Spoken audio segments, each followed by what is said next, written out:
Group of people used to be the G8, now it's G7. I don't know if that was a good deal or not, but it's a G7, and we have a G2 coming up, and then we have a G20 coming up. You know what the G2 is, I think, most of you. But we had in particular some very good conversations with Prime Minister Modi, India, and we're doing trade deals. We're doing a lot of things. A lot of things are happening between the United States and India. The United States is doing the best we've ever done. We have over $19.2 trillion coming in, and we're building factories, we're building everything, and Prime Minister is building a lot in the United States. He's spending a lot of money in the United States, so we appreciate that job. But I just want to say he's been my friend for a long time now, and we've always had a great relationship, and it's great to be with you. Thank you very much. Great to be with you. Thank you. मुझे आपके साथ बात करना पसंद है। राष्ट्रपति जी, आपसे मिलकर के बहुत खुशी हो रही है और पिछले वर्ष हम वाशिंगटन में मिले थे। उसके बाद हमारे संबंधों में एक नई गति आई है, नई ऊर्जा आई है और कई विषयों में हम बहुत मिल करके आगे चल रहे हैं। Mr. President, it's a pleasure to meet you here in Evian. We had an extremely productive meeting in Washington last year, and since then we have given new speed and new energy to our relations, and we are working together on a number of areas. और हमारे लिए खुशी की बात है कि हमारी दोनों टीमें भी मिलजुल करके हमने जो टारगेट तय किए उसको पूरा करने के लिए भरपूर प्रयास कर रहे हैं और हम बहुत तेज़ी से आगे बढ़ रहे हैं। And we are also happy that our teams have also been working in close coordination and engagement, and they've been working towards achievement of the targets that we had set for ourselves last year. Excellency, Paschim Asia में शांति के जो प्रयास प्रगति हुई है, इसके लिए मैं आपका अभिनंदन करता हूँ। Mr. President, I commend you for your leadership on the progress that has been made in the efforts to restore peace in West Asia. आपके इन प्रयासों के कारण पश्चिम एशिया में शांति की एक नई किरण नजर आ रही है और हम आशा करते हैं कि चिरस्थायी शांति बनेगी। Thanks to your efforts, Mr. President, new hope for peace and stability in the region has been rekindled, and I'm confident that this will lead to a long-standing peace in the region. Excellency, आप और हम सभी इस बात से सहमत हैं कि हॉर्मुज का खुला रहना एक वैश्विक अर्थव्यवस्था के लिए बहुत ही अनिवार्य है। Mr. President, you and I agree that keeping the Strait of Hormuz open is vital for the global economy. Excellency, हम हमेशा कहते रहे हैं कि फ्रीडम ऑफ नेविगेशन सुनिश्चित होना चाहिए और इस पर हम सब ने मिलकर के बल देना चाहिए। India has consistently emphasized the importance of ensuring freedom of navigation, and we should work together and place a particular emphasis on that. Excellency, आप जानते हैं कि मैरीटाइम ट्रेड की दुनिया में भारत के लाखों सी फेरर्स आज दुनिया के अलग अलग समुद्र में अपनी सेवाएं दे रहे हैं, विश्व की प्रगति में बहुत बड़ा योगदान दे रहे हैं और मैं समझता हूं कि उनकी सुरक्षा भी उतना ही महत्वपूर्ण है।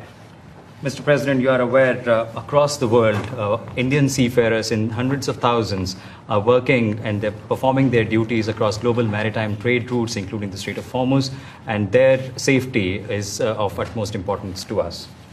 एक्सेलेंसी, समझौते के लिए शांति के प्रयासों में आपने भरपूर प्रयास किया है।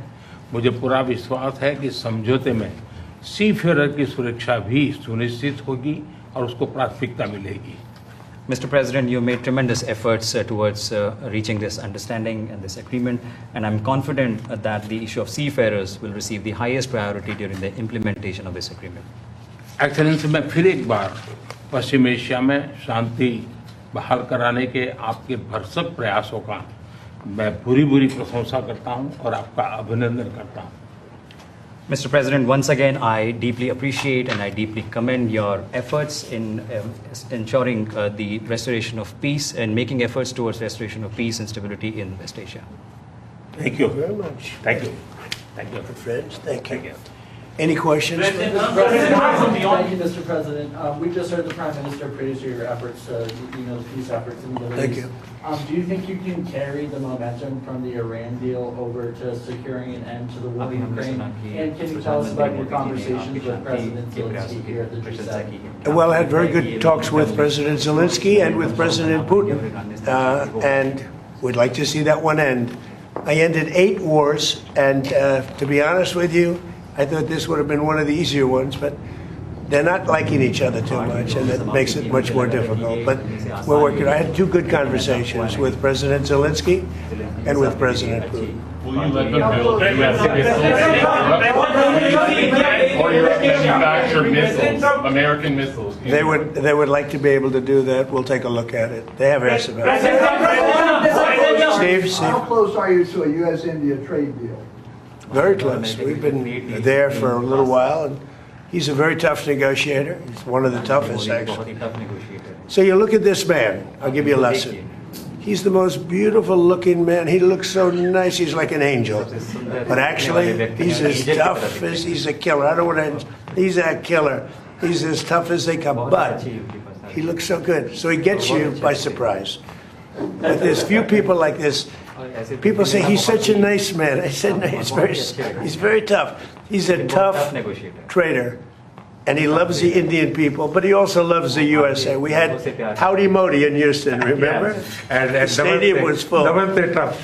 Right, remember that? He did Namaste Trump in That India. was great. And we'll be going to India sometime in the future.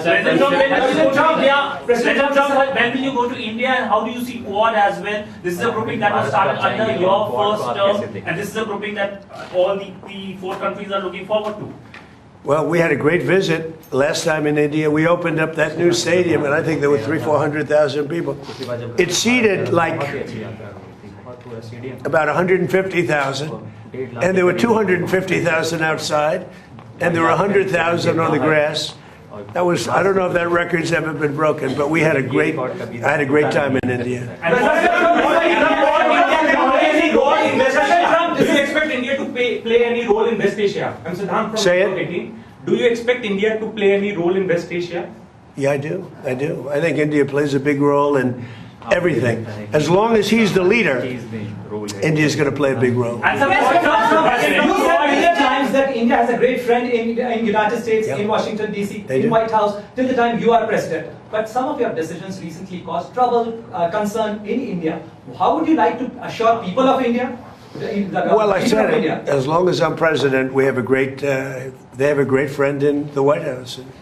I don't know where there might have been a trouble, but I don't think so. I can tell you, everyone here, they love India. They have tremendous respect for this man. Tremendous. Go ahead, ma'am.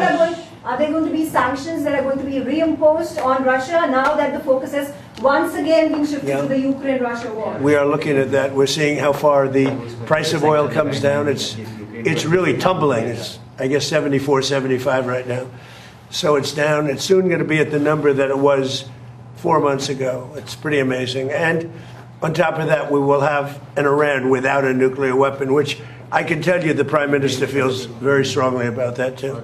What is Mr. President hear from European or G7 leaders? They were Around. to a leader, and we had G7 plus many others came, as you know. To a leader, they were thrilled. They could not have been happier. Well, this gentleman came, and that's a big get. He came, and they cannot even believe that it happened quickly, but it really didn't happen quickly. It happened. It's been happening for a long time. It's been happening from my first term, when a very evil man named Soleimani was killed. That's when it started. And nobody else did this but Trump. You know, you look at our president, 47 years, Iran took advantage of the world, the Middle East, but the world. Nobody did anything. The Obama deal was one of the dumbest deals I've ever seen. It was a road to a nuclear weapon. My deal is a wall to a nuclear. You're not going to have it. It's a wall to a nuclear weapon. On minesweepers, do you want the Europeans to send minesweeper boats? Did you talk about that? We don't need them, but if they want to send them, I think it's good. Has anyone committed to Yes, all of them. All of them. Which nations? The ones that have that kind of equipment have. but every one of them have committed to being involved in some form. And at this point, do you feel that Vladimir Putin is more responsible for the ongoing conflict in Ukraine? Well, I don't want to comment on that because I'm trying to get it settled, and that doesn't make it easy. Mr. President, you're on the cusp of making history with the possible peace in the Iran conflict. I like this guy. Who is he? Do you know who that is? I like him. Your reporters are much nicer than my reporters. Go ahead. But there is also a tragic loss of lives of Indian sailors recently, sir, in American strikes. Any words of condolences for the grieving families, sir? Yeah, I do. I heard about that. It's a rough profession. There's no question about it. And we work together on it. This has been happening throughout time, but we work together on it. Yeah, certainly. We love all of those people. They're great people. Yeah, please. How long do you expect Bill Pulte to be acting DNI? Well, as long as it takes to get everybody else approved. I mean, they were doing a rush act, and we didn't get anything for it. Look, he's a very legitimate guy. He's very smart. He's a brilliant guy. Look at the job he did at Fannie Mae, Freddie Mac. I mean, it's worth probably $1 trillion right now. So we put him there, but all of a sudden it was like a rush act by the Democrats. And they said they were going to approve FISA. And I said, but we want FISA approved, but we want the Save America Act approved. Voter ID, proof of citizenship, no mail-in ballots, with exceptions, like for the military, you're sick, you're traveling, disabled. Very, open and generous. We also want no men playing in women's sports, so we want no transgender mutilization of our children. None. Those are 5 things that are 99% that's all we want. It's not a lot. The Save America Act. And that can be passed any way they want to pass it, but I'm not going to sign FISA unless it's done. And this was like a rush act. And it was a rush act by the Democrats. All of a sudden they want to get... And why are they afraid of this guy? I mean, they're so afraid of him, they'll do anything not to have Pulte go in there. He's a very capable guy, and they're worried about that. Mr. President, Mr. President, yes, ma'am, please. You said the Iran deal, the text is still being finalized. How confident are you that this Friday signing will happen? You're talking about this one, on the deal? Deals are amazing. I've done them all my life. I've gone into deals that were 100% and they don't happen. I've gone into deals that there was no chance of getting them done, and it happens, and they happen easily. So you never know with deals, do you? But you're going to find out pretty soon. I think it'll be done. They want to sign. They want to get back to a normal life. We hit them very hard. Don't forget, people talk about when this started. This didn't start 3-4 months ago. This started years ago when I took out Soleimani. That was a big event. There are those that say it was the biggest event in the Middle East in 50 years. So we took him out, and they became a much different country. And then I terminated the JCPOA, that's Barack Hussein Obama's horrible deal, that gave them a nuclear weapon. And I terminated it, and I stopped it. And then I stopped it a second time with the B-2 bombers. And these are all major events in the history of the world, in my opinion, because it prevented them from having a nuclear weapon. And now we're going to do it again, and we're going to see how it works out. So this is a memorandum of understanding, but it's a very strong one. This isn't just like a 2-paragraph. This is a long, pretty detailed memorandum that goes into a regular contract. I would think they would do it. If they don't, then that's okay. We'll have to start the process again. And we don't lose. We have the greatest military in the world. We have the greatest blockade. The naval blockade was 100% effective. And again, they have no Navy, they have no Air Force, all bombed out. I don't want to say the leaders, but first level of leader, gone. Second level of leaders, gone. Some of the third level of leaders, gone.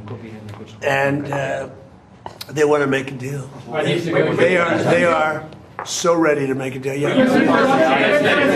But you know what? President Trump, can you speak to the defense relationship between India and the United States? Sorry, I'm speaking, I won't. That's okay. Can you speak to the defense relationship between India and the United States? I think it's a great relationship. I can tell you this, without having a contract, we don't have a contract, you have to write contract. But if they were attacked, we would be there to help them.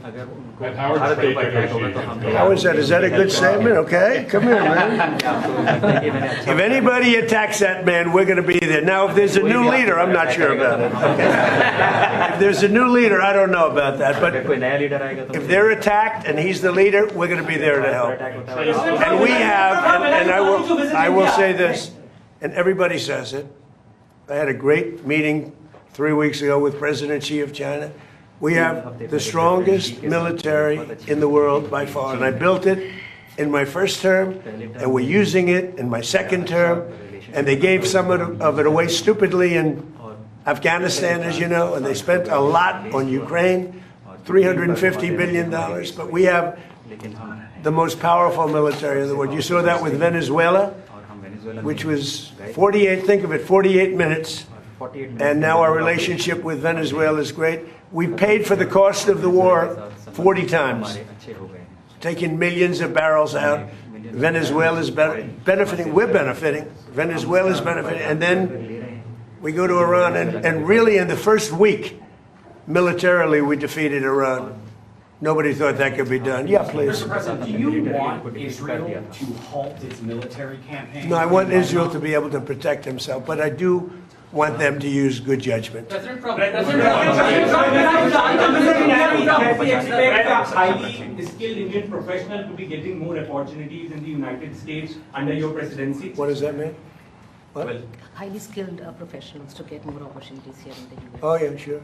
I mean, always. Yeah. We've always had tremendous relationships in terms of employment with India. Very talented people. We've seen European leaders interact very warmly with you at this summit. Do you think that they're coming around to your worldview? Well, I think they think I was right. I'm sort of always right. You know, when you get right down to it. I think they think I was right. They feel good. Now all of a sudden they all want to be involved. There's no reason to have them because it's pretty much over. But they all want to be involved. He'd be involved if I wanted, but we don't want to waste his time or his people. No, the European leaders, the meeting we had today was just the leaders. I don't even say the European, the leaders that we had met with. In addition to the 7, we had quite a few come in. They all were willing to get involved. Thank you. Thank you. We had a great meeting on AI. We had all the top people here, and it was a great meeting. And as you know, we're building tremendous numbers of plants, but AI, we're building the biggest in the world. We're #1 in AI by a lot, and it was a very productive. How's it going with Anthropic? The negotiations with Anthropic? He was here. Going fine. I think it's going fine. Energy cooperation. How do you see energy cooperation? India is diversifying, buying more energy from across the world, including United States. I'm enhanceable from beyond. How do you see India buying energy from you? India can do anything they want with us. We have the best relationship. We cannot be closer than we are. Would you say that, sir? I don't think we can be any closer. Both him and I and our nations, but it really starts with the two of us. We cannot be closer. Thank you very much.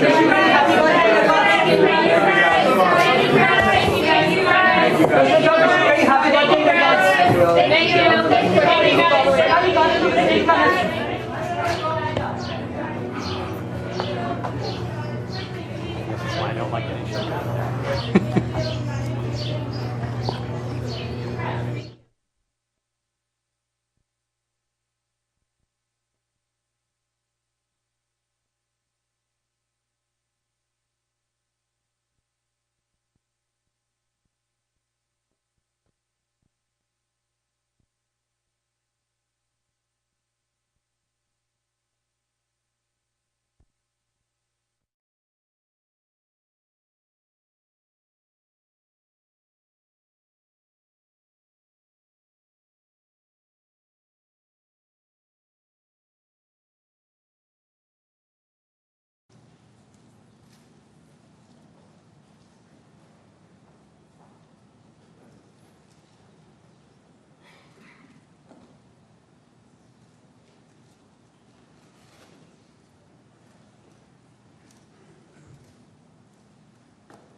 Bonjour messieurs, dames. Merci beaucoup pour votre présence à l'issue de ce G7. 51 ans après Rambouillet, ce sommet était un moment important. Et permettez-moi de commencer par remercier toutes celles et ceux qui l'ont rendu possible. Évidemment,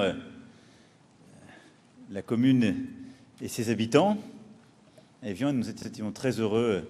Je remercie Madame la maire, l'ensemble de ses équipes.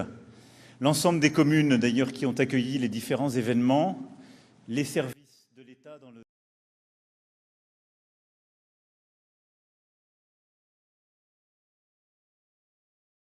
L'ensemble de nos forces de sécurité intérieure, de nos militaires, de nos douaniers, de notre sécurité civile, de nos sapeurs-pompiers, de nos soignants, et beaucoup de bénévoles aussi des équipes qui ont rendu cet événement possible dans toutes ses composantes. Nous étions très fiers d'accueillir ce G7 à Evian, très fiers d'être 23 ans après en Haute-Savoie pour un tel événement et de pouvoir mettre à l'honneur aussi la beauté de nos paysages, notre jeunesse hier soir, notre culture et tout ce qui fait la richesse de notre pays. Permettez-moi aussi d'avoir un mot pour l'ensemble des équipes qui ont travaillé sur ces textes ardemment, les équipes de Sherpa et l'ensemble des équipes de négociatrices et de négociateurs, mon cabinet, au ministère des Affaires étrangères, au ministère de l'Économie et des Finances, dans tous les ministères qui ont été sollicités, les ministres qui ont aussi eu à mener des G7 dans leur format, le protocole, le secrétariat général de ce G7 qui a eu à piloter l'ensemble des opérations et l'ensemble des équipes qui ont rendu ce travail possible, et puis évidemment tel qui nous a accueillis et l'ensemble du groupe. Voilà. Je tenais à le dire parce que de tels événements ne sont possibles et ne sont des succès que quand des femmes et des hommes s'engagent et mettent toute leur énergie. C'est ce qui a été fait durant ces derniers jours de manière plus visible, mais pendant des mois. Donc bravo à tous. Et je dis bravo parce qu'il n'a échappé à personne que ce G7 se tenait dans un contexte extrêmement difficile, de fragmentation du monde, de crises multiples, de conflits, et que beaucoup peut se jouer lors de nos échanges. Et que ces derniers mois avaient été marqués plutôt par de la fragmentation, des divisions ou des désaccords. Et nous les avions assumés. Ce G7 a permis, et c'est ce qui constitue pour un tel sommet un élément de son succès, et donc c'est pourquoi je peux vous dire que ce G7 est objectivement un succès, c'est qu'il a été un moment d'unité, de discussion de qualité et de vraie coopération entre les dirigeants qui se retrouvaient ici. Ce sommet, en effet, nous a permis de nous coordonner de manière très étroite pour répondre aux crises et de travailler aux grands défis de notre temps. Avec d'abord une méthode, c'est qu'on a associé évidemment très étroitement les pays membres du G7, mais ce qu'on a appelé les pays partenaires du G7+, l'Inde, le Kenya, en tant qu'il avait co-présidé le sommet Africa Forward, la Corée du Sud, le Brésil et l'Égypte, avec aussi quelques dirigeants d'organisations internationales. Et donc c'est vraiment ce G7+, qui a piloté ce travail de bout en bout, qui a permis d'arriver à ces textes. Nous avons également associé le président Zelensky, j'y reviendrai dans ses conclusions sur un moment, une discussion importante sur l'Ukraine. Et aux côtés, évidemment, du président Sisi, nous avons associé l'émir du Qatar et le président des Émirats arabes unis pour une discussion sur l'Iran, le détroit d'Ormuz et toutes les conséquences sur le Golfe. Et évidemment, les organisations internationales ont aussi été associées à nos travaux, FMI, Banque mondiale, Banque africaine de développement et OCDE pour des sessions spécifiques. 9 déclarations ont été adoptées de manière unanime par les leaders du G7. Et avec d'ailleurs sur plusieurs de celles-ci des soutiens du G7+. Mais tous les leaders du G7 ont adopté la déclaration géopolitique, je vais y revenir, un appel des chefs d'État et de gouvernement sur la lutte contre le cancer, un appel des chefs d'État et de gouvernement à une réponse coordonnée à l'épidémie d'Ebola, une déclaration des chefs d'État et de gouvernement sur des partenariats internationaux mutuellement bénéfiques, la déclaration sur les chaînes d'approvisionnement en minerais critiques, la déclaration pour une croissance plus équilibrée, durable et résiliente, et ensuite celle contre le trafic de migrants, contre les trafics de drogue, et la dernière sur un espace numérique plus sûr pour les mineurs. 9 déclarations donc unanimes. Je voudrais maintenant revenir sur les accords que nous avons pu dégager sur chacun des sujets les plus importants. L'Ukraine, le premier. La participation du président Zelensky nous a permis d'avoir une discussion en profondeur sur l'Ukraine, qui, pour la première fois en ces termes, nous a permis de dégager des éléments d'accord importants. D'abord, le soutien indéfectible à l'Ukraine, la solidarité à son peuple, dont les infrastructures essentielles, le patrimoine culturel ont été attaqués après les multiples attaques contre la population civile. Les Ukrainiens ont été incroyablement résistants et tous les membres du G7 étaient d'accord pour dire la nécessité de ce soutien à l'intégrité territoriale de l'Ukraine, mais aussi le fait que le rapport de force avait profondément changé dans les derniers mois. L'Ukraine avance, résiste, la Russie recule. C'est pourquoi nous sommes tous convenus d'accroître la fourniture de capacités de défense aérienne, de systèmes et d'intercepteurs supplémentaires, ainsi que de capacités de longue portée.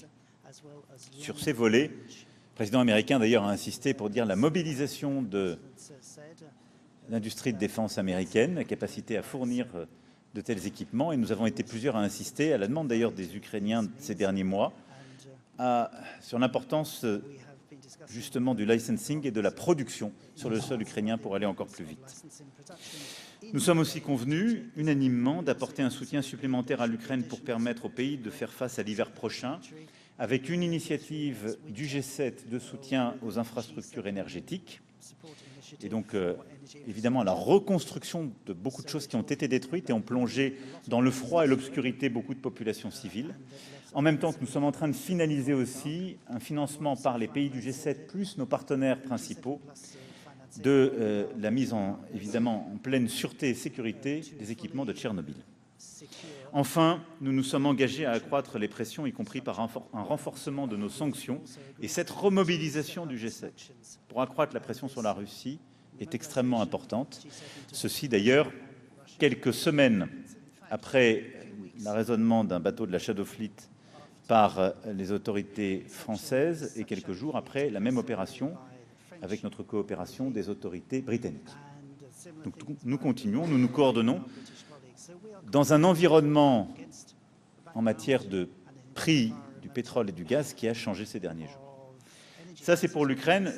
C'est la première fois que nous avons une telle convergence en G7 et c'est la première fois que nous portons des conclusions aussi claires, parce que nous savons aussi au sein du G7 les désaccords, les différences qu'il pouvait y avoir, et donc c'est à mes yeux un vrai progrès. Et c'est aussi une condition de notre efficacité collective au succès de la guerre de résistance ukrainienne. Nous avons ensuite abordé la situation au Moyen-Orient avec, comme je le disais, le Qatar, l'Égypte, les Émirats arabes unis. Et là aussi, nous avons en G7 des conclusions très claires. Nous avons unanimement salué le très bon accord conclu entre les États-Unis d'Amérique et l'Iran et obtenu par le président Trump. C'est un accord que nous soutenons, parce que c'est un accord qui met fin à une situation de très grande instabilité dont les conséquences pour nos économies étaient terribles.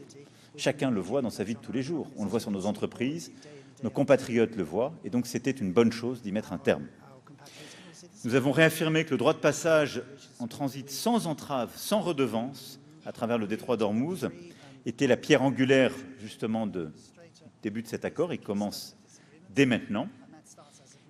Nous avons convenu que l'initiative multinationale et indépendante en matière de défense, qui a été co-bâtie par la France et le Royaume-Uni, était disposée à jouer un rôle important pour faciliter la reprise du trafic maritime dans le détroit d'Ormuz, en protégeant les navires marchands.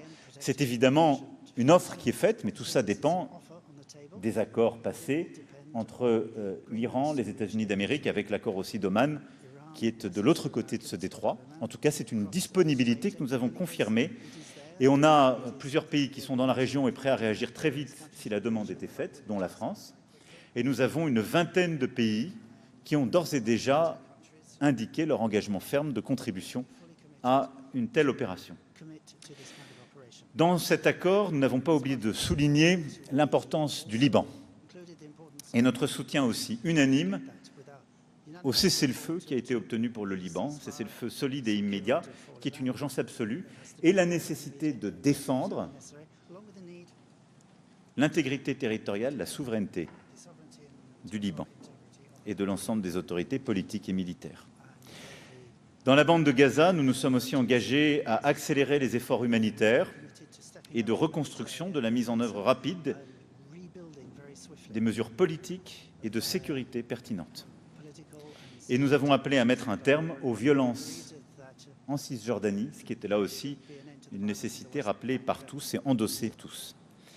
Nous nous sommes aussi engagés dans la diversification des voies d'approvisionnement énergétique pour réduire nos vulnérabilités internationales liées au détroit d'Ormuz, c'est-à-dire financer ensemble des voies alternatives de circulation du gaz, du pétrole, pour sortir justement de la région et rejoindre les routes internationales. Notre déclaration commune a aussi réaffirmé les positions du G7 sur l'Indo-Pacifique, quelles sont des positions historiques et constantes. Mais l'importance de ce point sur le Proche et Moyen-Orient, c'est le fait que tous les pays du G7 ont soutenu cet accord, mais surtout réinsisté sur l'importance de la question d'Ormuz, du Liban et évidemment de la finalisation de discussions nucléaires balistiques et sur la question des déstabilisations régionales, qui est une condition de la stabilité de toute la région. Sur les autres sujets, sur les partenariats internationaux, sur le sujet sur lequel nous nous sommes, vous le savez, beaucoup battus ces dernières années, nous avons aussi là marqué une avancée concrète à travers les débats qui sont tenus, les ministériels et l'accord qui a été obtenu. Pour cela, nous avons eu une réunion de travail avec les pays partenaires, le Brésil, la Corée du Sud, l'Égypte, l'Inde et le Kenya, ainsi que la Banque mondiale et la Banque africaine de développement. Le G7 est pertinent à cet égard parce qu'il continue de représenter environ 70% de l'aide publique au développement. Et notre réflexion vient de loin parce qu'elle s'est construite sur l'initiative que la France avait bâtie justement pour les nouveaux financements pour l'Afrique dès 2021, le nouveau pacte financier en 2023 qui avait conduit à la création du partenariat pour la prospérité des peuples et de la planète, et le sommet Africa Forward de 2026 que nous avons coprésidé avec le président Ruto. Et au fond, ce que nous avons conduit à faire advenir ces dernières années et qui a été consolidé, endossé dans ce G7+, c'est d'abord un changement de philosophie profonde. Nous défendons un concept d'investissement solidaire, de partenariat respectueux avec les pays, de construction ensemble des solutions de financement. Et non plus d'une aide verticale qui est faite par des donateurs qui décident des priorités avec des récipiendaires qui ont peu leur mot à dire. Donc le système traditionnel change de philosophie. Et c'est acté. Ensuite, c'est la mise en œuvre d'outils, là aussi, modernisés, avec un travail accru de l'ensemble des acteurs de la finance internationale. Et c'est ce que nous avons bâti ces dernières années à travers l'initiative du Quai d'Orsay, du ministère des Finances et de l'AFD, à travers Finances en commun. Mais nous avons consolidé et endossé le travail de finances en commun, et nous avons aussi consolidé des instruments pour améliorer la complémentarité des financements publics et privés. Et à ce titre, je vous renvoie à la déclaration pour ne pas être trop long, nous avons rappelé l'importance de la solidarité envers les pays et les populations dans les domaines de santé, de nutrition, d'éducation, qui sont des véritables investissements nécessaires pour tous.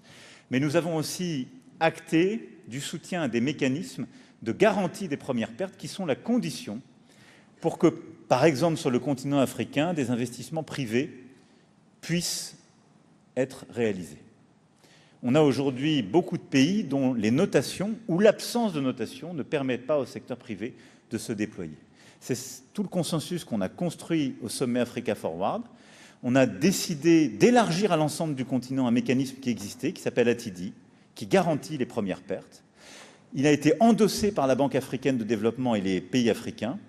Et nous sommes plusieurs pays du G7 à entrer à son capital, à accepter d'apporter des garanties et à soutenir son action, en la coordonnant aussi avec l'action de la Banque mondiale, l'importance évidemment de MIGA et du fonds que construit la Banque mondiale pour permettre de prendre les deuxièmes pertes.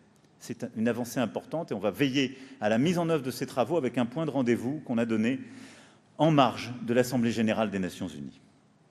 Outre ce texte évidemment très important, nous avons aussi adopté une déclaration en réponse à l'épidémie d'Ebola. Cette déclaration, au-delà des pays du G7, a été aussi soutenue par l'Inde, l'Égypte, la Corée et le Kenya. Sur Ebola, le message de soutien est clair. Aider la RDC, l'Ouganda et tous les territoires qui pourraient être touchés afin de faire face à l'épidémie. Cela passe par le développement rapide d'un vaccin, du traitement efficace, par la mise en place de procédures adéquates en ligne avec les standards de l'OMS. Le G7 s'est engagé à consacrer plus d'1 milliard en réponse d'urgence au travers de cette déclaration. Ce qui est là aussi très important, avec un engagement très fort des Européens et des Américains derrière ce mécanisme, et un travail étroit avec CDC Africa. Nous avons également, cette fois en matière de coopération scientifique et de santé, acté d'un texte important sur la lutte contre le cancer, pour la première fois dans l'histoire du G7. Et là aussi, c'est un moment de reconvergence très important sur les questions de santé qui avaient parfois pu donner lieu à des désaccords ou des divisions. Cette priorité reflète une réalité universelle. Le cancer tue près de 10 millions de personnes chaque année.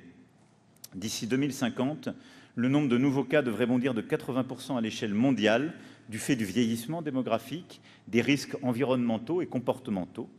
Et donc cette déclaration ambitieuse place au cœur de la lutte contre le cancer des mécanismes de coopération à travers 3 grandes priorités.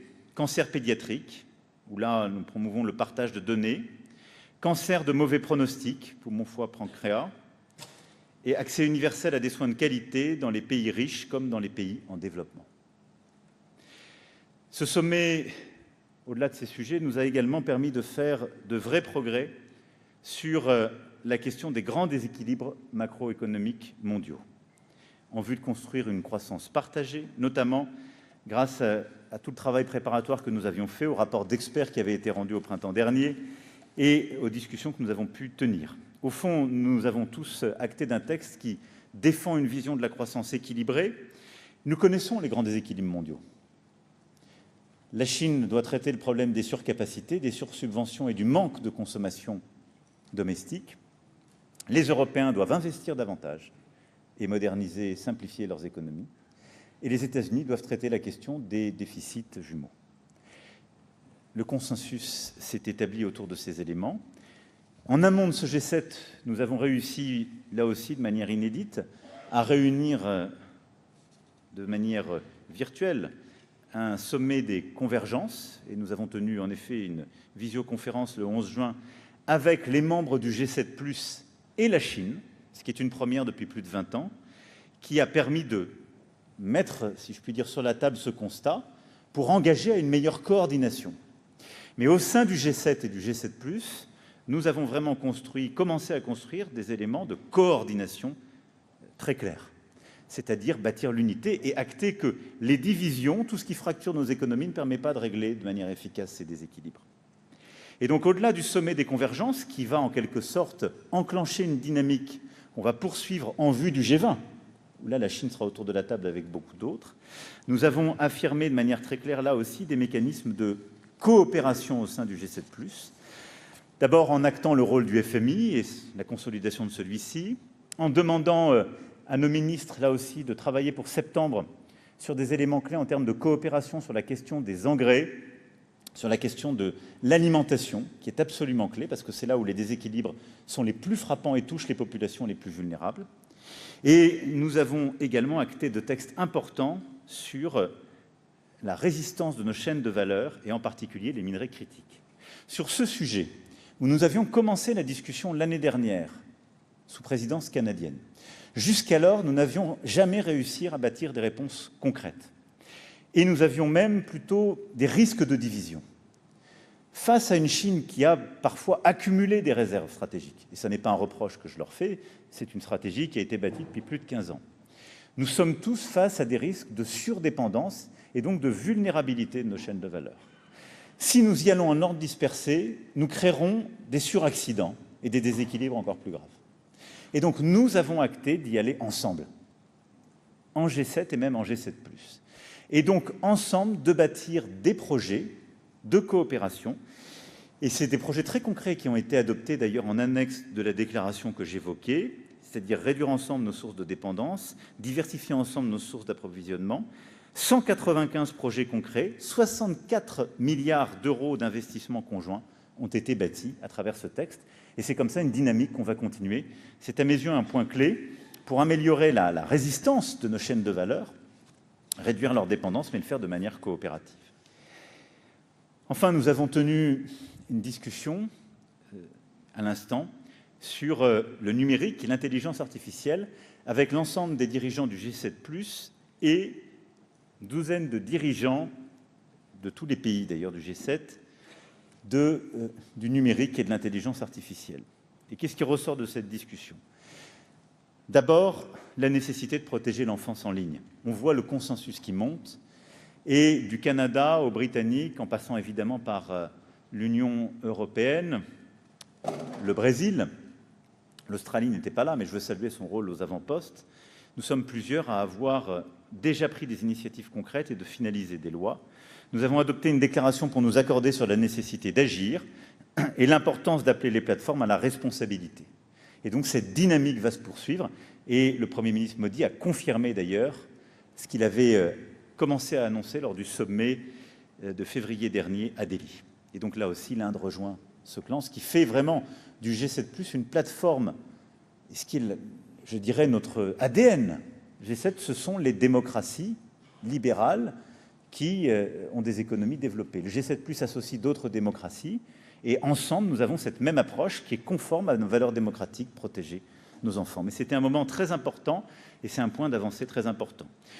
Nous sommes plusieurs aussi à souligner l'importance de mieux réguler l'intelligence artificielle et son marquage.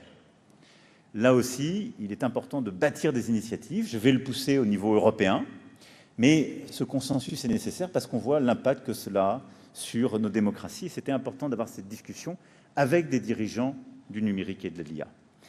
Et puis, sur l'intelligence artificielle, nous sommes tous confrontés à la même chose. Et c'était important qu'il y ait cette discussion commune. Nous voulons tous l'innovation, nous voulons tous avoir des capacités de calcul, des centres de données. Nous voulons tous développer les chances, la productivité, les transformations, les améliorations en matière de santé, de numérique, que l'IA peut apporter.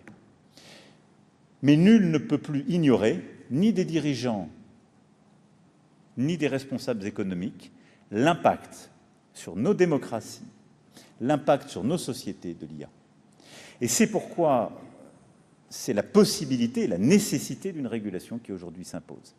Elle doit se faire à l'échelle internationale. On avait commencé en G7 par une initiative franco-canadienne du partenariat mondial pour l'intelligence artificielle à construire une première structure adossée à l'OCDE. On doit sur celle-ci aller plus loin maintenant et réussir à mieux réguler. Le défi qui est devant nous, et on a eu beaucoup de discussions avec les dirigeants de l'IA et de la technologie, comme avec l'administration américaine, le défi, ce sont ces fameux modèles frontières. On doit réussir à mieux les réguler pour éviter qu'ils ne tombent dans la main de régimes autoritaires ou de gens qui pourraient menacer notre cybersécurité ou nos sociétés. Mais pour ce faire, la réponse ne peut pas être de la non-coopération entre démocraties.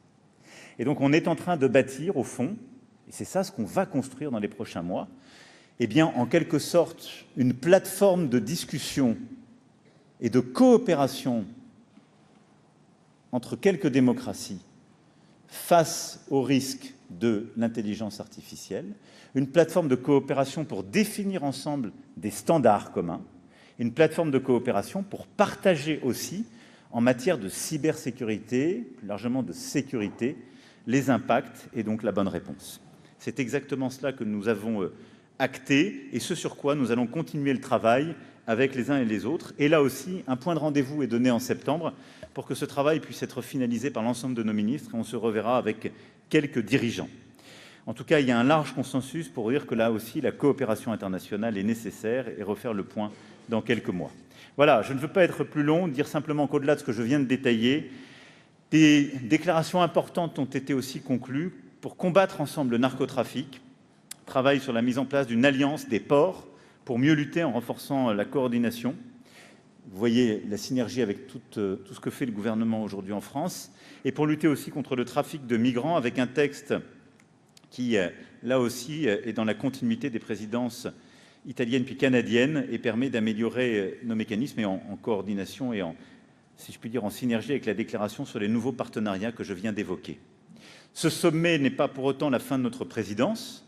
Elle se termine à la fin de l'année. Et donc, nous allons continuer les travaux dans les différents formats ministériels requis pour aussi finaliser certains points, comme celui que je viens d'évoquer sur l'IA numérique. Mais il y a eu beaucoup d'avancées historiques dans le G7 sur les sujets que je viens d'évoquer et beaucoup d'avancées très concrètes que nous avons préparées ces derniers mois, parfois ces derniers jours, que je voulais ici clarifier et dont je voulais vous rendre compte. Je vais maintenant répondre à vos questions. Je vous remercie.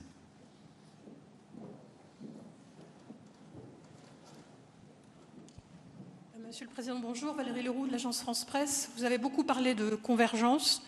Alors sur l'Ukraine, pour parler plus précisément, est-ce qu'on a assisté durant ce sommet à un tournant à la fois dans l'attitude et dans la position du président Trump concernant l'Ukraine? Est-ce qu'il y aura un avant et un après Evian sur ce sujet? L'avez-vous aussi convaincu qu'une négociation avec la Russie, ça doit commencer sur la ligne de front et non pas par des concessions territoriales sur le Donbass, ce qui ne figure pas dans la déclaration commune des 7 dirigeants? Et enfin, êtes-vous sûr de pouvoir faire confiance au président Trump, alors même qu'il est arrivé ici en menaçant la France de nouveaux droits de douane sur les vins français? Alors, d'abord, j'ai trois éléments. Premier élément. Le texte que nous avons endossé, il est beaucoup plus fort que ce que vous venez de dire, puisqu'il reconnaît l'intégrité territoriale ukrainienne. Donc il dit exactement ce qu'on soutient, à 7. Ça n'est pas à nous de dire où commence et comment se structure la discussion sur les territoires, nous l'avons toujours dit. Serions-nous dans la situation des Ukrainiens, nous ne supporterions pas que d'autres viennent stipuler pour nous. Et donc, en quelque sorte, c'est ce qu'on a tous endossé. La question des territoires, ce sont les Ukrainiens qui la discutent. Par contre, ce qu'a dit très clairement le président Trump devrait être beaucoup plus dur. Les territoires devraient revenir aux Ukrainiens. Ce sont leurs territoires, il a raison.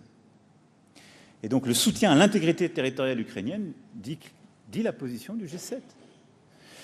Ensuite, on n'a pas parlé de discussion dans ce texte du G7, si vous regardez bien. Et c'est ça le tournant. Ça fait des mois que les États-Unis ont pris l'initiative, et d'ailleurs on l'a salué. Ils ont dit, nous, on va négocier avec la Russie. Parce que nous, États-Unis d'Amérique, on peut construire la paix avec la Russie. Et d'arrache-pied, je veux saluer ici l'engagement américain dans différents formats. Il y a eu une discussion des mains tendues à l'égard de la Russie. Quelle a été la réponse? Rien. Nous, Européens, on est en train de s'organiser, on a dit on va se réengager pour discuter avec la Russie. Rien. Le président Zelensky a dit, moi je vais me réengager, je veux discuter, je suis prêt, je suis même prêt à ce que le président Poutine vienne et on va discuter ensemble. Je ne viens pas. Ou alors il faut signer votre reddition en bas. Donc le président Trump, comme nous tous, on a juste acté qu'il n'y avait pas de volonté sérieuse de la Russie aujourd'hui de discuter la paix. Et donc, je ne sais pas vous dire s'il y aura un avant, un après, ce n'est pas à moi d'en juger, ce sont les faits qui vous le diront, le sommet d'Evian. Ce que je peux vous dire, c'est qu'il y a eu un pendant. Il y a eu un moment Evian, à coup sûr sur l'Ukraine. Et ce moment, c'est que tout le monde a écouté l'état de la situation par le président Zelensky avec beaucoup de respect, que tout le monde a constaté que l'Ukraine résistait beaucoup mieux que certains ne pouvaient le penser, et que la Russie était dans une situation difficile, et que tous nous avons dit on va accroître notre soutien à l'Ukraine, que tous nous avons dit nous allons accroître la pression sur la Russie, et que tous nous avons dit nous devons tenir ce chemin. Ça, c'est un vrai changement. C'est un vrai changement par rapport à tous les derniers mois. Pas de la part des Européens, mais de la part des membres du G7 et de toutes celles et ceux qui sont appelés à soutenir justement l'Ukraine. Donc oui, je pense très profondément que ce sommet d'Evian est un changement très profond de l'approche, une volonté des États-Unis d'Amérique de travailler avec les Européens en soutien de l'Ukraine, une volonté commune d'avancer sur ce dossier. Et ce qui a été acté en termes de soutien militaire sur les systèmes de défense, sur les capacités de longue portée et sur le licensing, c'est absolument clé. Sur votre question sur la confiance, j'ai toujours eu confiance pour ma part dans le président Trump, parce que je lui ai toujours dit les choses. Quand nous avons des désaccords, nous les assumons. Mais quand il s'est engagé vis-à-vis de nous, il a toujours fait ce à quoi il s'engageait. Et là, aujourd'hui, les États-Unis d'Amérique se sont engagés sur ce sujet. Et ça, c'est important. Il y a eu des articles qui ont pu dire que des droits de douane pouvaient réapparaître ou des propos un peu en l'emporte-pièce. Moi, je sais une chose. On a eu une discussion bilatérale au début de ce sommet. Cette discussion a été extrêmement claire et respectueuse entre nous. Et cette discussion nous a permis d'acter qu'il y avait un travail conjoint à mener sur l'ensemble des relations tarifaires pour continuer d'améliorer la copie. Et donc, qu'est-ce que ça veut dire? Les Européens viennent de finaliser leur accord sur le texte qui avait été négocié il y a 1 an. Élément de stabilité. S'il y a des points qui continuent à poser problème de part et d'autre, travail conjoint. Mais en aucun cas, entre partenaires, on ne doit s'imposer des tarifs ou s'imposer de l'instabilité. Et donc, je crois pouvoir vous dire que oui, ce G7 a permis une chose de manière très simple et très claire, c'est de discuter très précisément sur les points qui pouvaient être des points d'incompréhension et de développer ensemble des mécanismes de coopération. Donc, c'était positif.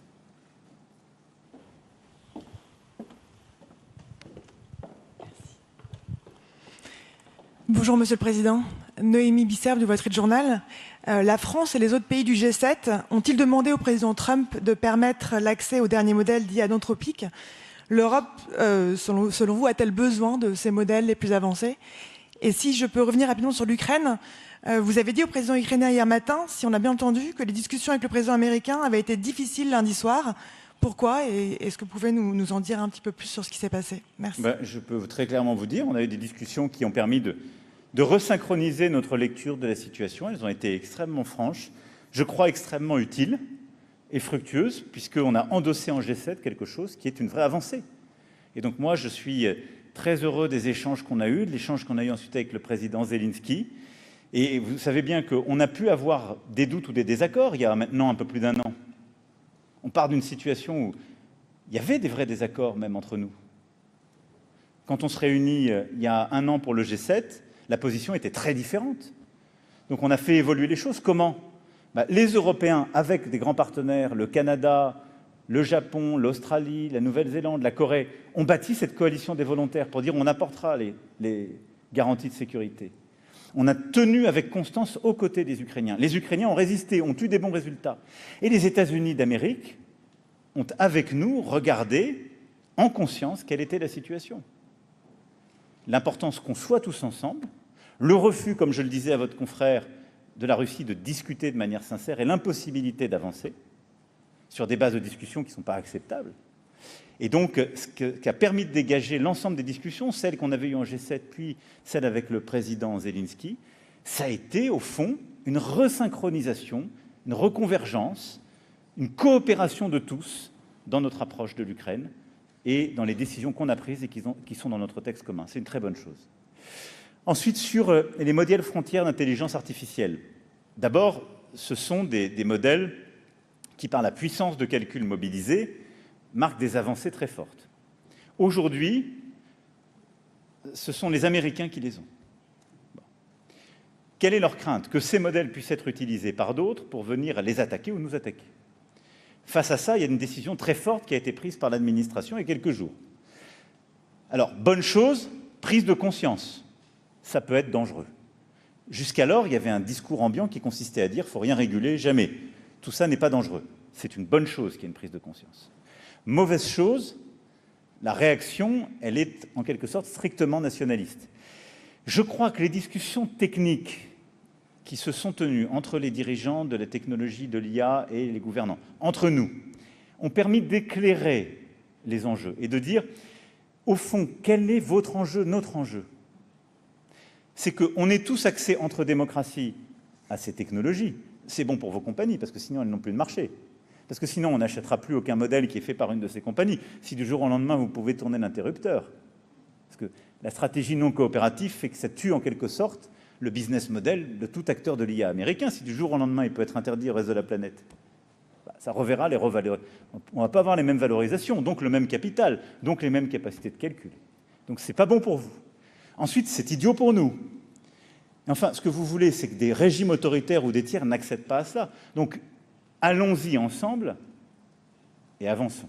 Et donc, la réponse à ça, c'est on a commencé la discussion, on a des vraies ouvertures, on va coopérer.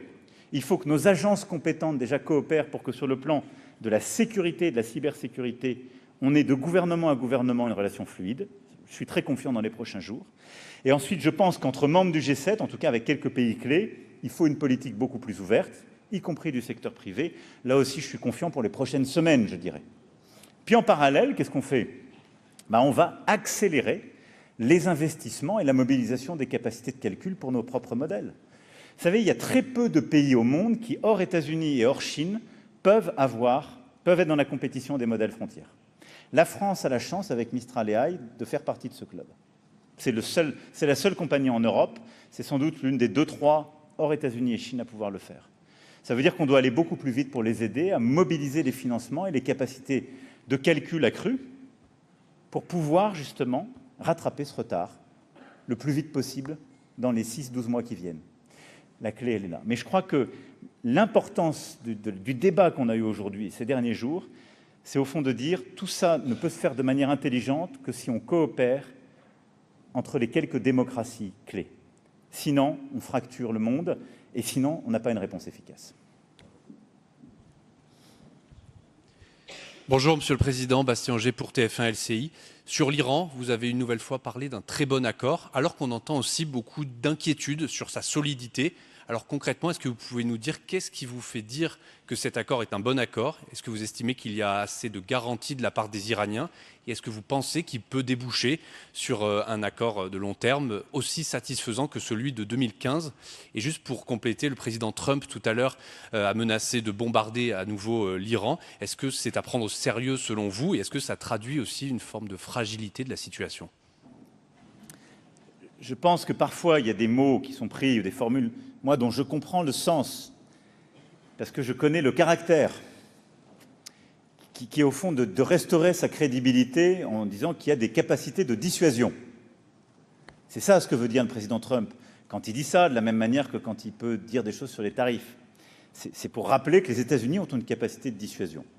Nous le savons. Je pense qu'il ne faut pas l'interpréter comme une menace de court terme. Voilà, donc c'est important. Il y a un accord qui a été signé. Il y avait beaucoup de gens pour dire qu'il ne fallait pas signer d'accord. Moi, je pense que cet accord est une bonne chose. Et c'est pourquoi nous le soutenons. Et d'ailleurs, c'est pourquoi il a été soutenu par tous les pays du G7+. C'est ce qui règle tout de suite. Non. Mais continuer le combat, c'était quoi? Avoir pour des mois Hormuz fermé, prendre le risque de détruire des capacités de pétrole et de gaz qui, là, auraient tout déséquilibré pour des mois, voire des années, continuer la perte de vie et la situation qui est inacceptable au Liban et l'effondrement de toute la région. Donc on a une responsabilité humanitaire, politique, économique. Donc cet accord qui met fin au combat partout, du détroit d'Ormuz au Liban, c'est une bonne chose. Donc moi je le soutiens, je pense qu'il est nécessaire et c'est très bien qu'il y ait ce soutien du G7+, derrière la décision américaine. Elle est sage. Deuxième chose, il faut que tout le monde suive cet accord. Et donc au premier chef, l'Iran, qui a pris l'engagement, y compris durant les 60 jours de la première phase, de rouvrir sans péage le détroit d'Ormuz. Et évidemment d'arrêter les combats. Et que derrière toutes les parties prenantes aussi ne reprennent pas les combats au Liban. Et ça c'est clé.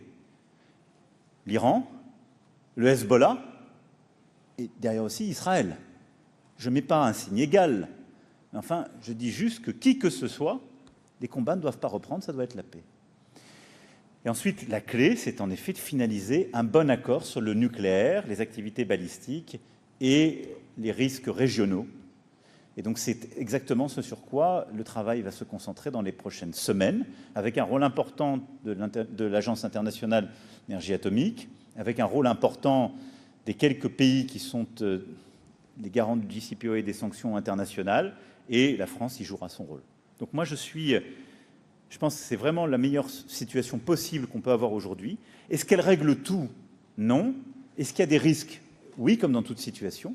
Mais c'est important, nous, de mettre la pression pour la soutenir, parce que c'est celle qui permet le plus sûrement d'avoir la paix et le plus sûrement de retrouver un chemin de prospérité. Bonjour Monsieur le Président, Dalal Maouad Al Arabi TV. Je reprends un peu la question de mon confrère sur l'accord avec l'Iran. Pour être plus précise, avez-vous eu des garanties de la part du président américain sur l'élimination du stock d'uranium enrichi? Et s'il y a des garanties, quelles sont ces garanties? Parce que Donald Trump affirme qu'il n'y a pas d'urgence sur ce sujet. Et puis sur le Liban, l'Iran menace de se retirer de l'accord si Israël ne respecte pas le cessez-le-feu ou se retire. Donc encore une question, quelles garanties les États-Unis vous ont données à cet égard? Merci. Sur l'uranium enrichi, ce sera évidemment un des sujets clés de l'accord sur le nucléaire qui doit être finalisé au plus tard sous 60 jours. Nous connaissons les modalités, soit de la dilution sur place, soit du transfert sous l'autorité de l'AIEA. Il y a plusieurs modalités techniques, mais la question, évidemment, fera partie des questions qui doivent être résolues pour qu'il y ait un accord sur le nucléaire. Simplement, elle se fera à l'issue de ces 60 jours et du processus qui s'ouvre. Ce que je pense voulait dire le président Trump, c'est qu'aujourd'hui, c'est la question du cessez-le-feu, de la réouverture d'Ormuz et de la paix au Liban. Mais donc les 2 mois qui viennent sont des mois durant lesquels on va régler cette question. Elle ne peut pas être laissée ouverte, évidemment, de même que la surveillance sur les activités d'enrichissement potentiel à venir, de surveillance de tous les sites et de remise en ordre d'un travail exhaustif de l'AIEA. Sur le Liban, nous connaissons la situation. Et donc, on sait exactement ce qu'il faut faire. C'est très compliqué. Ça ne se fera pas du jour au lendemain. Il ne faut plus que l'Iran frappe le territoire. Il ne faut plus que le Hezbollah lance des activités sur le sol libanais ou depuis le sol libanais contre Israël. Il ne faut plus qu'Israël réagisse immédiatement. Donc c'est un appel au calme de tous pour arrêter les frappes et ce qui touche la population civile. Cessez le feu. Ensuite, la clé, c'est le soutien au président Aoun, au Premier ministre Salam, alors à son gouvernement et aux forces armées libanaises. Et c'est de leur permettre de mettre en œuvre ce à quoi ils se sont engagés avec beaucoup de courage et de constance, c'est-à-dire le monopole des armes aux forces armées libanaises et la restauration de leur autorité sur tout le territoire.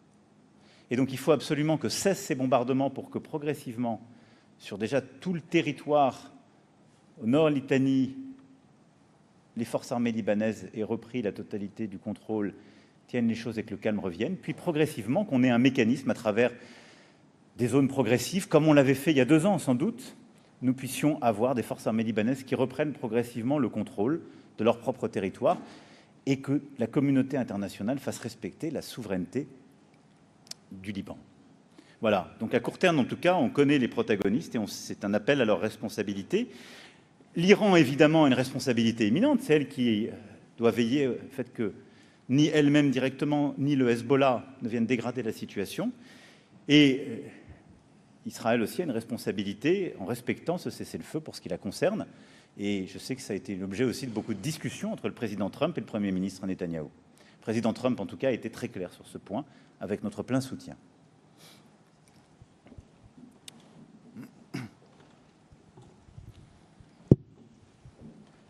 Bonjour Monsieur le Président, Julien Lécuyer du journal La Voix du Nord. Certains Français s'interrogent sur la manière dont vous déroulez le tapis rouge à Donald Trump. Vous l'avez rappelé vous-même, vous le citez 3 fois dans cette déclaration commune pour le féliciter pour un accord dont les contours sont plus qu'incertains et dont le risque est qu'il nous ramène à une situation bien pire qu'avant la guerre. Il y a ce dîner à Versailles que vous justifiez par l'anniversaire des 250 ans de l'indépendance, sans que certains, là aussi en France, ne puissent s'empêcher d'y lire une nouvelle entreprise de séduction. Monsieur le Président, n'en faites-vous pas trop à l'égard d'un président qui peut changer d'avis dans l'heure, voire menacer la France de rétorsion économique? Monsieur le Président, est-ce que c'est l'idée que vous faites d'un rapport de force? Merci. Merci pour votre question. Vous savez, si je n'avais pas tenu de manière constante les positions qui ont été les miennes durant les derniers mois, vous pourriez avoir un doute sur les rapports de force. For sure. Mais quand il s'est agi de la sécurité du Danemark et de la question du Groenland, quand il s'est agi de l'intégrité territoriale de l'Ukraine et de la paix et de la sécurité en Europe, quand il s'est agi de nos producteurs, je n'ai jamais été ambigu ni faible. Et j'ai toujours été clair dans l'expression de mes désaccords. Très clair. Soit à Washington, soit à Davos ou ailleurs. Mais j'ai toujours maintenu le dialogue. Parce que c'est ça la diplomatie. Si la diplomatie, ça n'est que recevoir des gens avec qui vous êtes totalement d'accord, la question que poseront vos successeurs, c'est au fond à quoi servent ces réunions? Vous savez que vous êtes d'accord avec ces gens, ça ne sert à rien de les voir. Regardez tous les sujets que j'évoque depuis tout à l'heure. Si nous n'avions pas vu aujourd'hui le président Trump, son équipe, si pendant les 2 derniers jours, on n'avait pas tenu ce G7, où en serions-nous sur l'IA? Un clash constant, parce que sinon ce monde ne se parle que par tweet ou par déclaration de presse interposée. Et donc quand on reconverge, quand on arrive à dire on est d'accord sur l'IA, j'ai été le premier à dire quand je pensais que ce n'était pas approprié de faire des frappes unilatérales sans objectif clair. Il y a une paix qui est signée avec des objectifs clairs, le Liban qui est dedans, la dénucléarisation, enfin en tout cas des garanties claires sur le nucléaire. Je suis d'accord, je soutiens. Sur l'Ukraine, on soutient l'intégrité territoriale, on soutient avec force leur rééquipement des sanctions sur la Russie, on se réengage. Quelque chose se passe. Sur l'intelligence artificielle, on reconverge. Oui, quelque chose se passe. Chacun a son style ensuite, et je ne le commande pas. Mais je pense que le rôle de la France, c'est de tenir tête et d'assumer sa voix quand il y a des désaccords ou que ses intérêts ne sont pas pris en compte, mais c'est aussi d'être accueillante, de savoir honorer ses invités, et je le fais, somme toute, du Premier ministre indien, en passant par le président indonésien, au président du Kenya ou du Nigeria, jusqu'au président américain, parce que je pense que la force de la France, c'est aussi cela. Et nos grandes actions diplomatiques se sont aussi tenues par des capacités à bien accueillir le monde ou les autres grands dirigeants. Ça passe par là aussi. Et n'ayons pas honte de ce que nous sommes. Versailles est un instrument diplomatique et un instrument de puissance. Et vous savez quoi? Je l'ai utilisé dès juin 2017.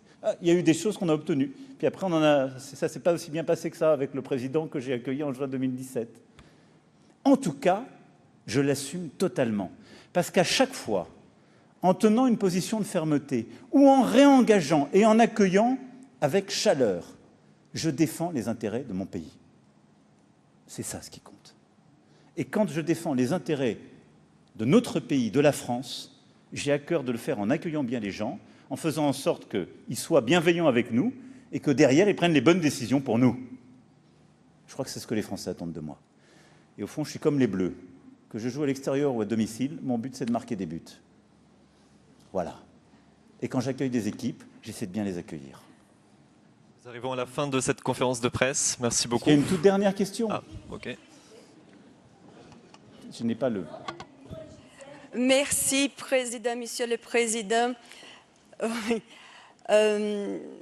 C'est avec plaisir que je suis là et je pose des questions au nom aussi des autres journalistes de mon pays, le Brésil. Je suis correspondante en Europe pour Globo, chaîne de télévision du Brésil.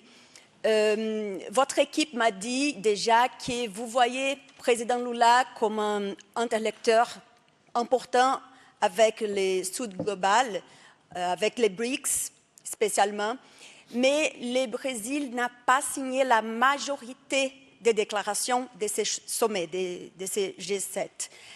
Il y a une interprétation selon laquelle c'était tout pour avoir l'unité avec le président Donald Trump, avec un discours d'antagonisme contre la Chine et aussi en laissant à côté des questions très importantes. Les rôles de l'ONU, la crise climatique. Que répondez-vous à ces critiques? Êtes-vous déçu avec la position du Brésil? Et juste pour finir, est-ce que vous avez discuté avec Lula aussi l'interdiction des importations de viande brésilienne par l'Union européenne? Merci. Alors, sur votre deuxième question, c'est une décision ponctuelle du commissaire européen et qui fait bien son travail. C'est-à-dire qu'en fait, il contrôle si les règles sanitaires pour protéger le consommateur européen sont respectées. Quand elles ne sont pas respectées, il interdit ou il refait des contrôles. C'est ce que j'ai toujours défendu. Parce que vous êtes dans une région aussi qui a un gros potentiel agricole. Comment vous voulez, moi, que je dise à mes producteurs, tu n'as pas le droit d'utiliser tel ou tel antibiotique pour produire de la viande ou du lait, puis on va importer de la viande ou du lait qui vient du bout du monde qui l'utilise. Vous allez me dire, vous êtes fous. Et le président Lula, c'est un grand leader social et environnemental. Nous aussi. Et nous, on le fait. Donc, le commissaire européen a raison et on contrôle. Après, sur votre deuxième question, j'ai envie de dire, c'est plutôt au président Lula qu'il faut la poser. C'est à lui de dire s'il s'engage. Moi, je vais vous dire de manière très pragmatique ce qu'on a fait. Soit on dit, on veut aller sur tous les sujets où on sait qu'on n'est pas d'accord avec les États-Unis d'Amérique. Sur le climat, on sait qu'on n'est pas d'accord. Sur le rôle de l'ONU ou du Board of Peace, on sait qu'on n'est pas d'accord. C'est aussi un des sujets sur lesquels j'ai tenu tête. Bon. Ça, on a essayé de les ouvrir. Quand ça ne marche pas, on ne va pas faire du 6+1, sinon ça ne sert à rien de faire un G7. Et là, on fait même un G7+. Par contre, moi, je pense que ça a beaucoup de valeur d'avoir les États-Unis d'Amérique qui signent avec nous un texte sur les minerais critiques et les chaînes de valeur. Énorme valeur. Et c'est l'intérêt du Brésil de le signer avec les États-Unis d'Amérique. Il ne faut pas faire de mauvaise politique en la matière. Parce que là, on est beaucoup plus fort. Et je vous dis une chose, ce G7 n'a jamais été à aucun moment anti-chinois. Parce que ça n'est pas la position de la France. Ça, c'est inacceptable de dire ça.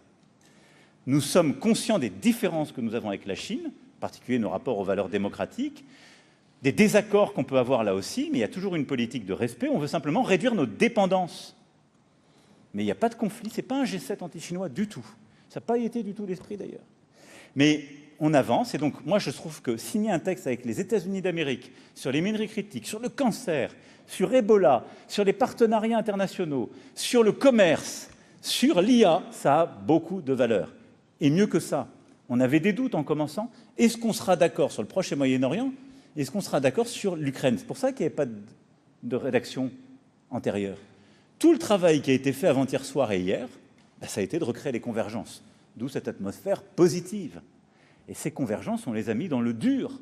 Et on a signé avec les États-Unis un texte de paix au Proche et Moyen-Orient, d'exigence de paix pour le Liban, pour empêcher le nucléaire iranien, et un texte de soutien à l'Ukraine inédit.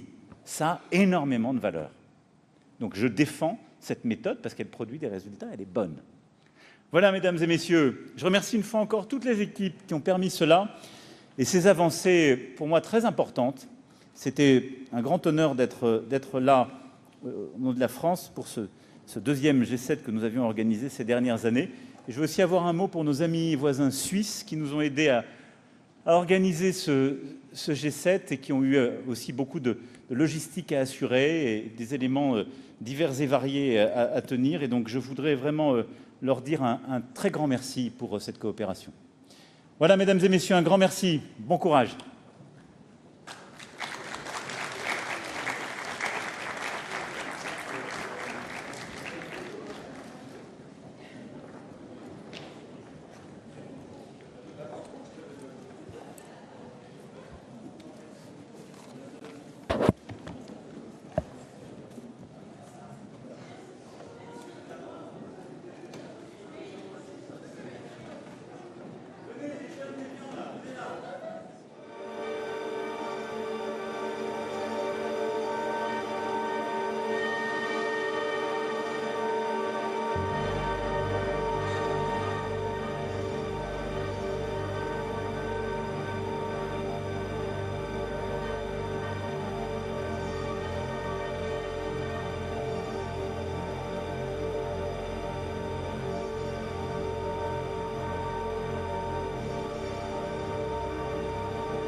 Ok. Cyril,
Test, test, test, test, test. Test, test, test. Microphone test. Okay.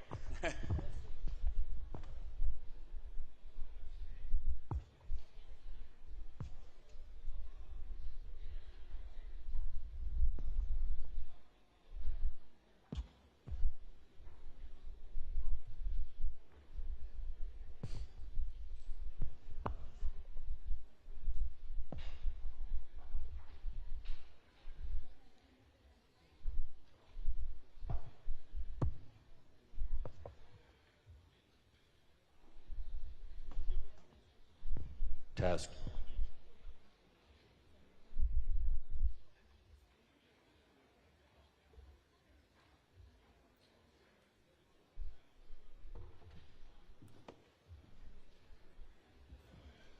Test, test, test, test.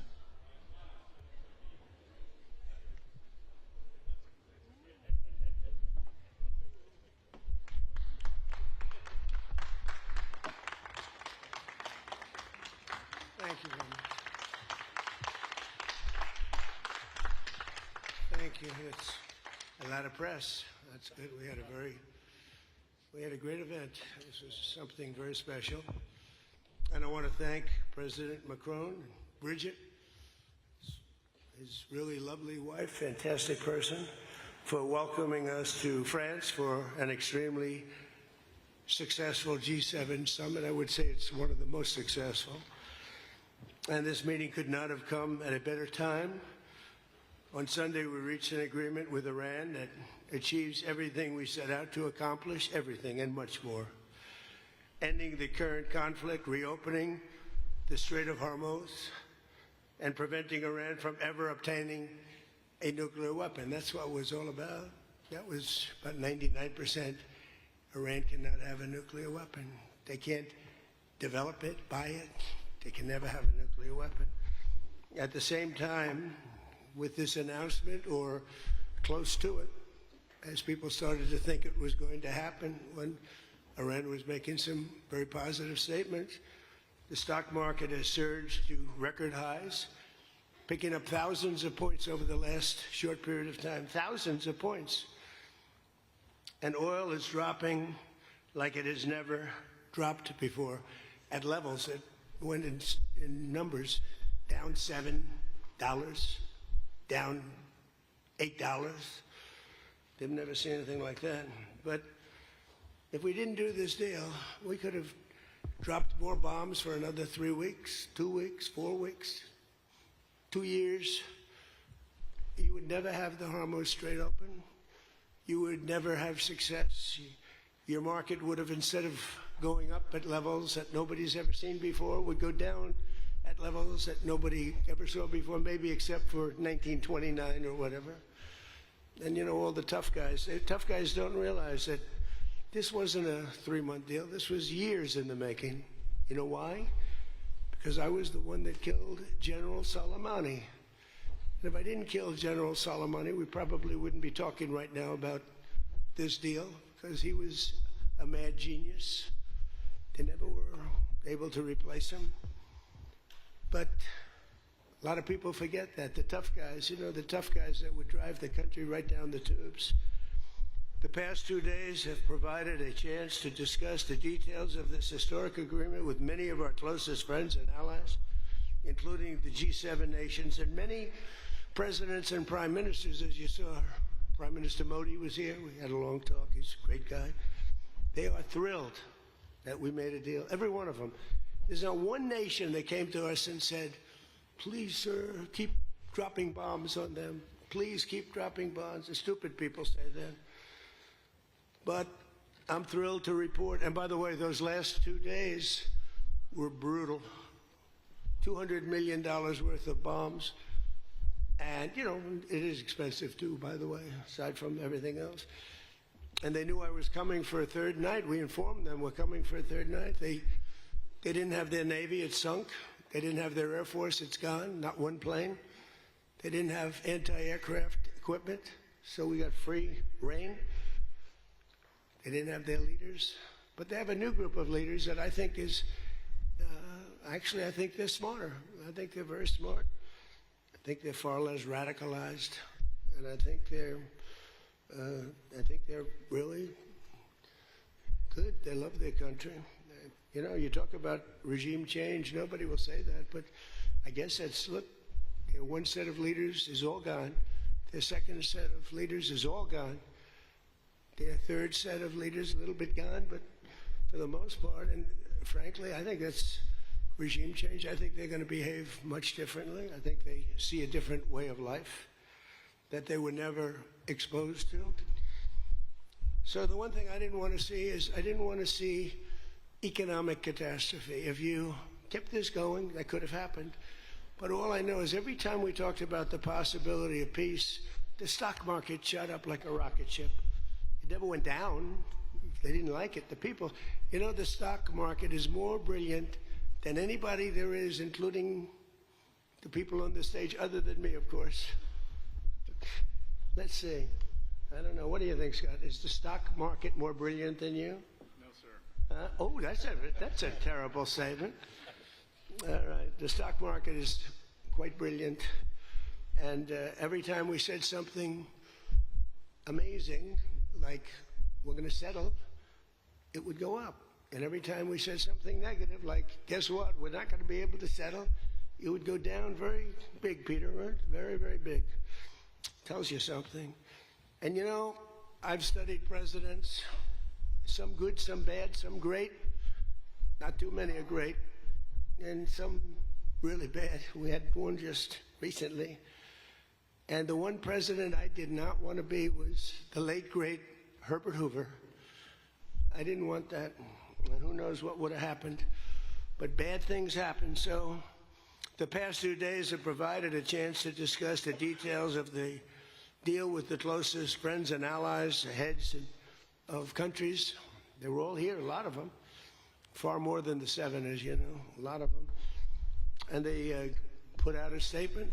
I think President Macron, who did a great job, by the way, did a really fan, him and Bridget, they did a great job, but they all put out statements saying they love this deal because they want to see it over. And they love the fact that the hormones, don't forget, if we were going to drop bombs, let's say we went another month, another 2-3 months, maybe weeks, could be another 3 months, could be whatever. What do you have left?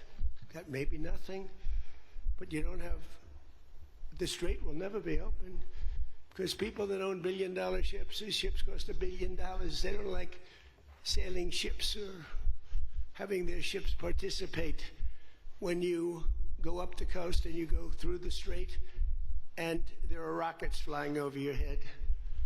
They want to protect their $1 billion investment.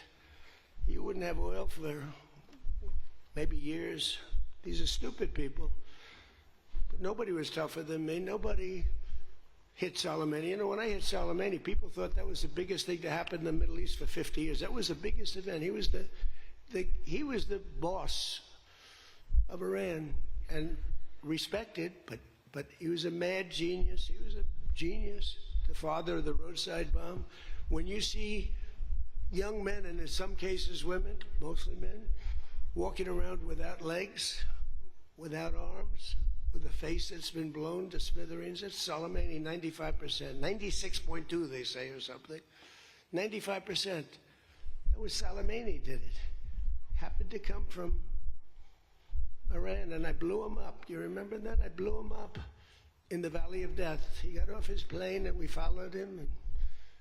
And in all fairness, because they've been wonderful to me, Israel, but they didn't want to do that attack. They were all set the night before the attack. They informed me they didn't want to do it, so I had to make a decision. I made the decision to do it.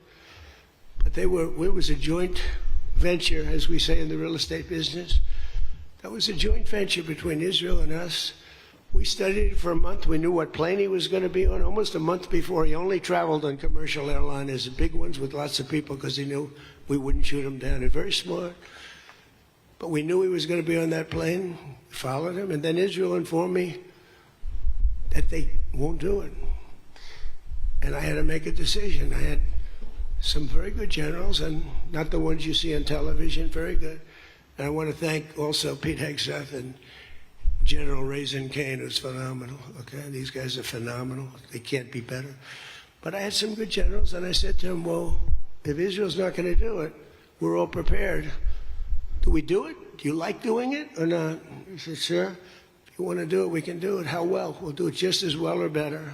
Do it ourselves. We don't need anybody. So we took out Soleimani. One of the biggest events to happen, the Middle East, maybe ever, but they say 50 years, they say 100 years. I was with the Prime Minister of Pakistan. He said it's maybe the biggest event that has ever taken place. Nobody could believe it. So that's when it started. It didn't start like 3 or 4 or 5 weeks ago. And Obama wouldn't do it. What Obama did was he did the JCPOA. He loaded up a plane with $1.7 billion in green cash from banks all over Washington, Maryland, and Virginia. They were stripped of all their cash. They had no cash to do payrolls. It all went into a Boeing 757, a wonderful plane, and they flew it to Iran. And they gave it out to people. They bribed people. They thought they were going to get it done. Then they gave billions and billions of dollars after that. And they got a deal that was a road to a nuclear weapon. I get so angry, I guess. I'm allowed to get angry. When I watch the Democrats, they talk about it all the time. We had this deal done. You had a deal that was going to give them, legally, a nuclear weapon. And if that happened, Israel would have been blown away. And in all fairness to Bibi Netanyahu, who happens to be a good man, gets a little excited sometimes. But he happens to be a very good man. We've had an amazing partnership. He's been an amazing prime minister. We have a little dispute over Lebanon. I say, you can do a little softer touch, Bibi. You don't have to knock down a building every time somebody walks into it that's from Hezbollah.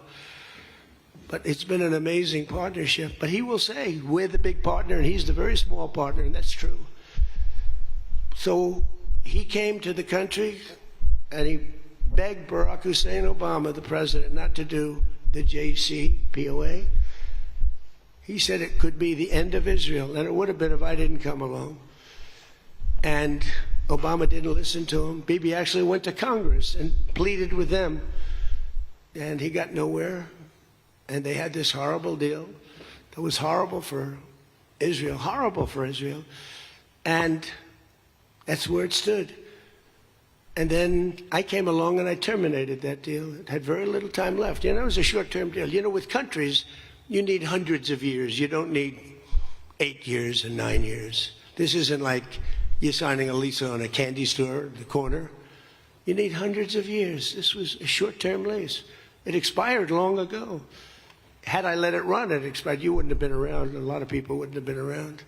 But Israel would have been terminated. I think the whole Middle East would have been terminated. You saw that when everybody was shocked that all these missiles, they were aimed at these different places. Qatar, Saudi Arabia, UAE. Think of it. Bahrain, Kuwait. They got hit. Nobody thought that was, even I didn't think it was going to happen. They didn't think it was going to happen. They were going to take out the entire Middle East, including Israel. And if they had a nuclear weapon, they would have used it within moments after getting it. So I made it very tough for them when I terminated the Barack Hussein Obama catastrophe. JCPOA, one of the worst deals. NAFTA might have been worse, but that was worse economically. This deal was really dangerous, what he did. He gave them everything, including a lot of money, which we don't give them, by the way, just in case you have any question. We'll be giving this out so you can read it and you can see. And it's a memorandum of understanding. If it doesn't get done in 60 days, that's all right. We go back to bombing. You know, I don't want to do that because it's so good. But we might have to, because we're never going to let them have a nuclear weapon. But they've agreed not to, and you'll see that very clearly in the agreement. But then the second phase of that was they were building, or they were enriching material, as they say. I call it nuclear dust. They were enriching material under granite mountains. Granite being, for those not in the construction business, granite being a very strong, the strongest stone. It's not as pretty as marble, but it's much stronger. It's a lot stronger. Like the new granite I put on the stairs of the White House going to the Oval Office, the black granite. It's rated 1 million years plus. No marble's rated that. Marble's rated 100 years if it's outside. So these are granite mountains. And the B-2s came along and they hit those air shafts in the dark at 1 o'clock in the morning with no moon. They had a beam going right up everywhere. Those guys did a job, and then they were criticized by certain members of the press, like CNN, for possibly not doing that much damage.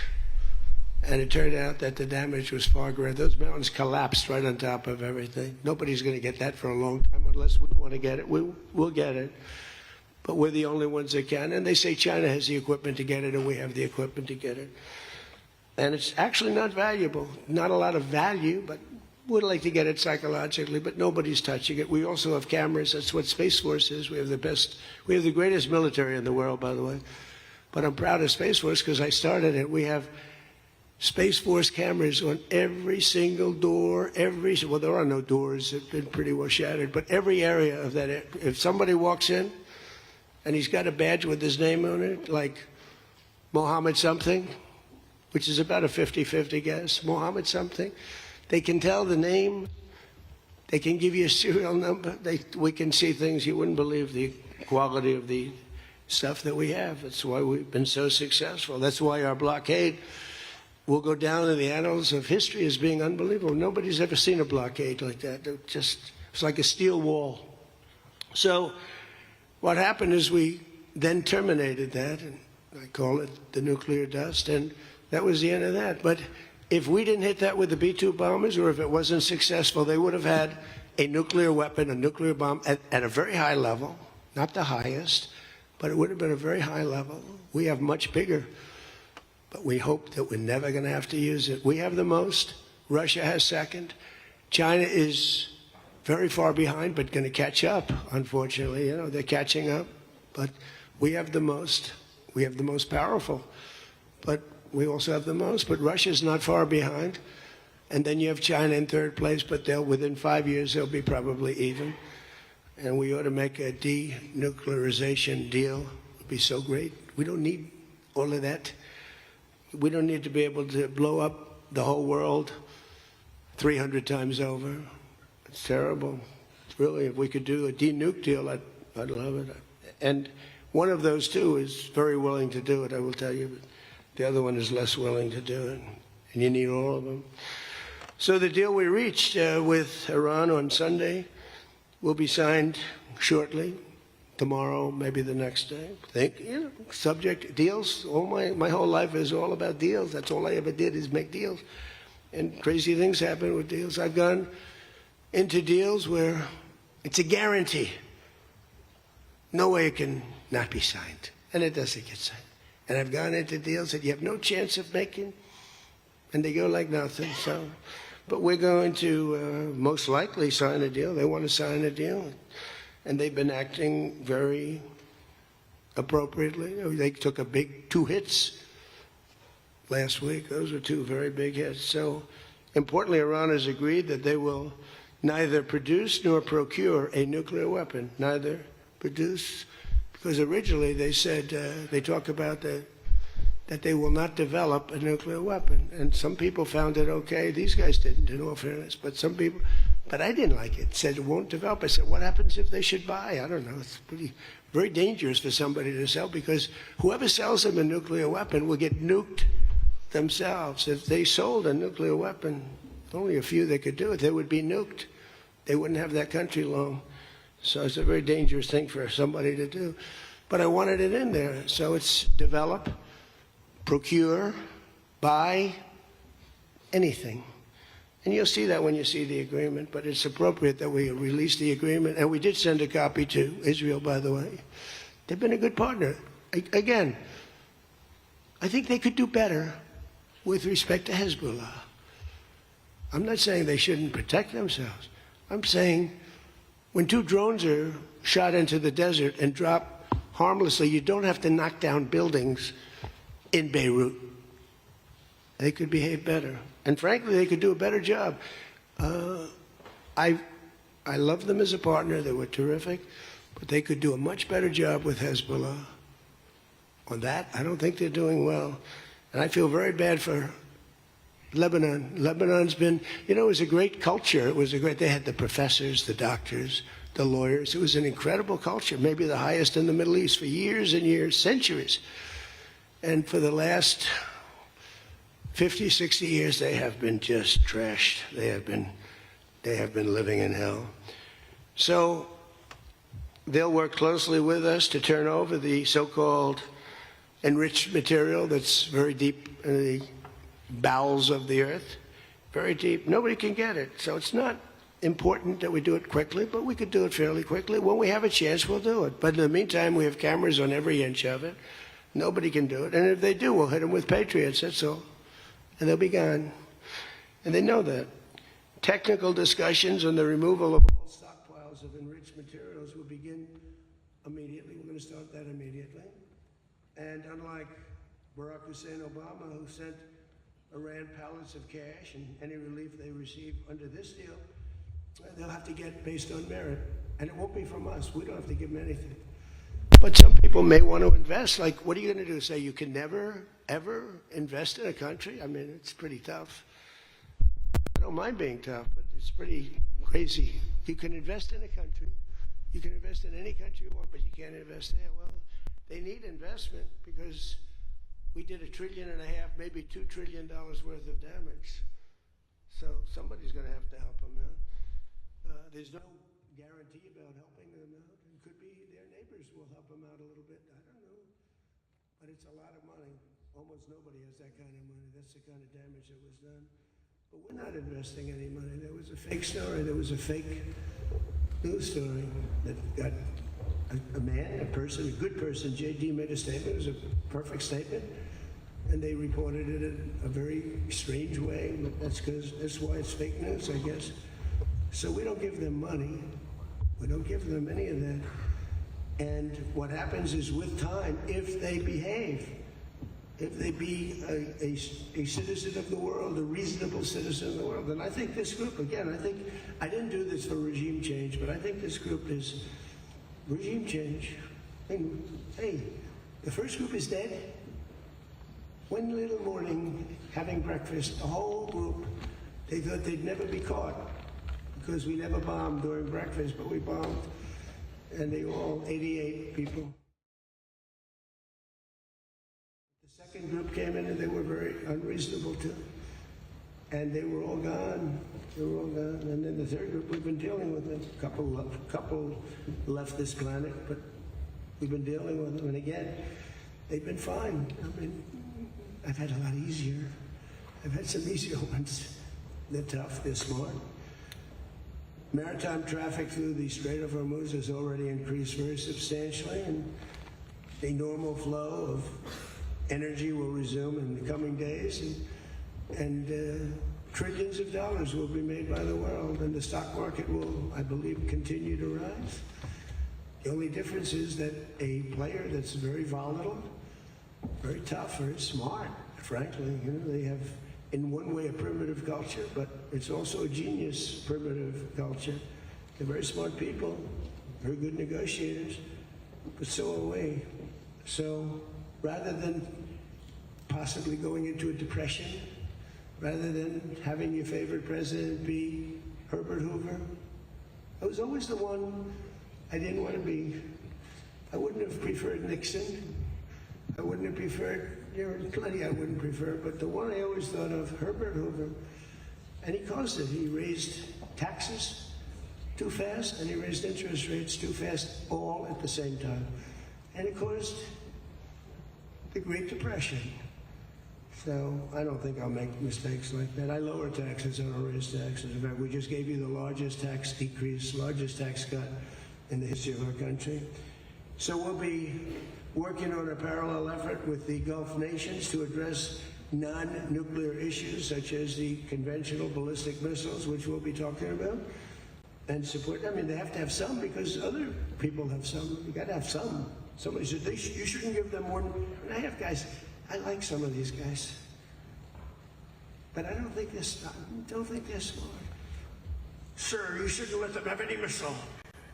I said, well, what am I going to do? Am I going to let Saudi Arabia have missiles, but they can't have them?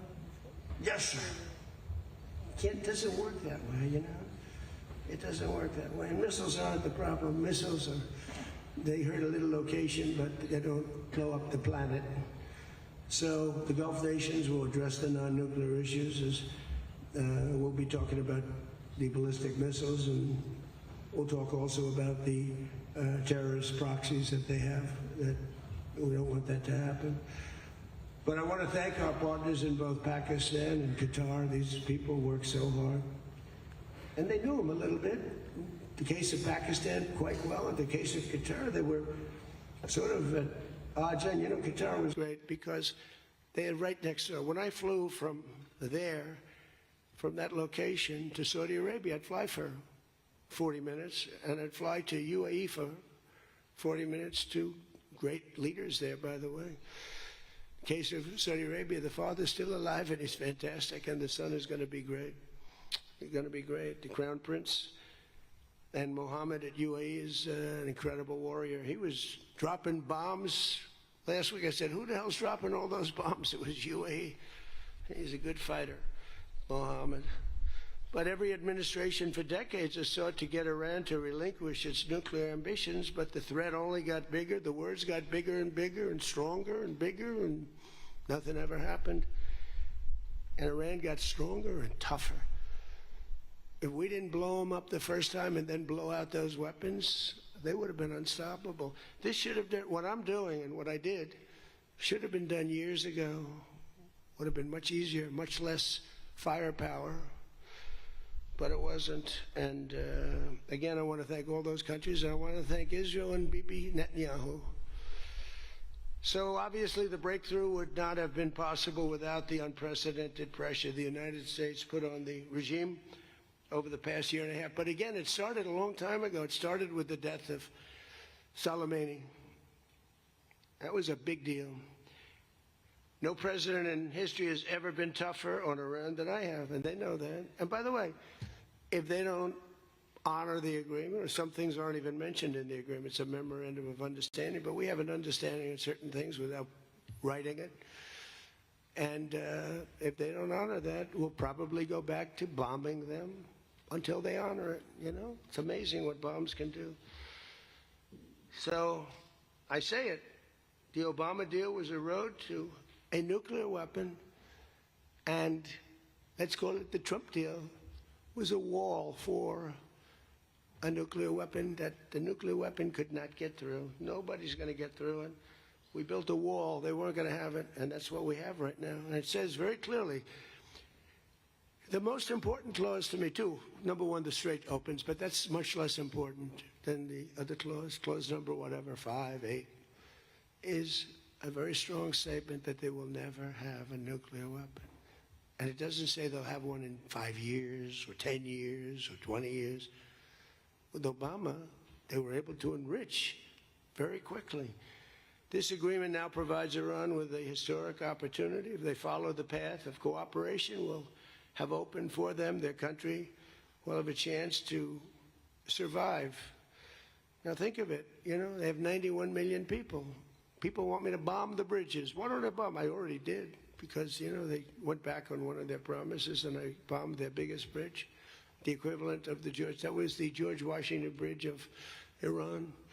But we bombed that bridge, you saw that. One quick strike by an F-22, the most beautiful fighter jet ever made, by the way. In fact, we're ordering some more of them. We're bringing it out because it's so effective. It's incredible. It's incredible. Well, look, we have the greatest military in the world. Those B-2 bombers are unbelievable. Who would have thought they could handle, each had 2 because the flight was so long, but they handle 3 of the biggest, heaviest bombs, hundreds of thousands of pounds, and they handle them like they're nothing. It's amazing. And also, they're undetectable. They flew into Iran, totally, think of it, totally undetected. Now, Iran's waiting for them. They're waiting for them.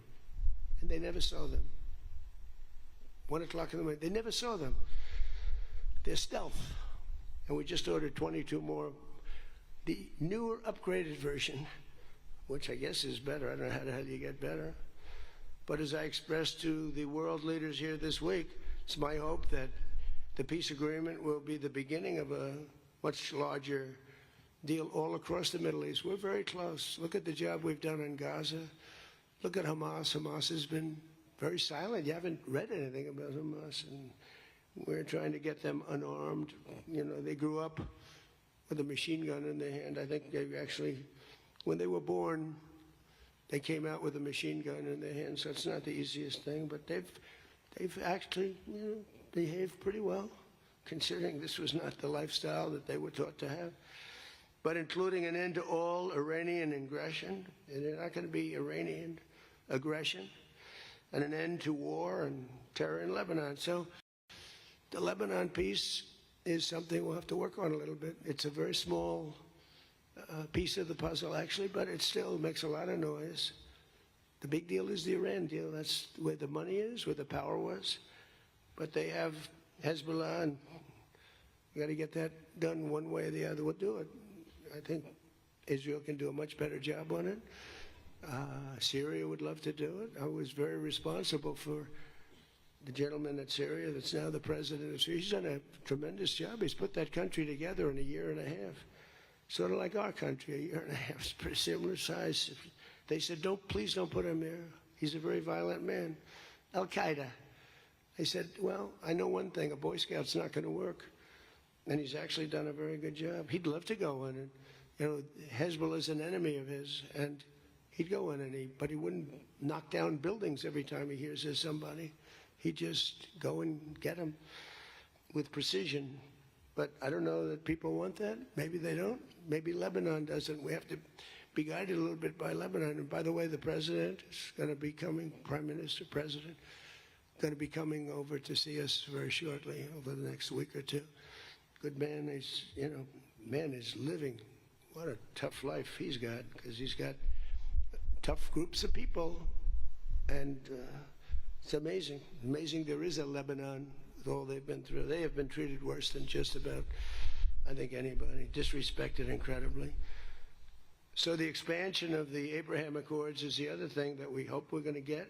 And I think Saudi Arabia, if they lead the way, they'd be doing themselves a big favor, because everybody that's in it, UAE went in right from the beginning. Again, he's a warrior. And they never got out. Nobody ever got out. You think maybe during the war, they were all afraid of, everybody was afraid of Iran. And that's why we ended up with the original members. But then when the election was rigged, that's right, and I wasn't here at all, nobody cared about anything. The country went to hell in every way. That was the least of it. Middle East was the least of the country went to hell, allowing 25 million people into the country, unchecked and unvetted, many of them criminals, many of them murderers, 11,888 murderers allowed into our country. So this was the least of it. But the past 2 days have also provided an opportunity to discuss a number of other key issues with members of the G7 and our partners. Yesterday morning, we had a productive conversation on the war in Ukraine. I spoke with President Putin. I spoke with President Zelensky, and he was there. And President Putin I spoke over the phone with. And something's going to happen. They're losing a lot of people, a lot of soldiers. They're losing soldiers. Both are losing a lot. Russia's losing more because they're the offensive ones. And when you're offensive in war, you lose more. Pretty simple. But I provided an update on my call Sunday with President Putin and expressed my continued hope. We had a very good conversation with President Putin and a very, very good conversation with President Zelensky. I think they both want to do something. They just don't know how to do it. They want to do it, they just don't know how.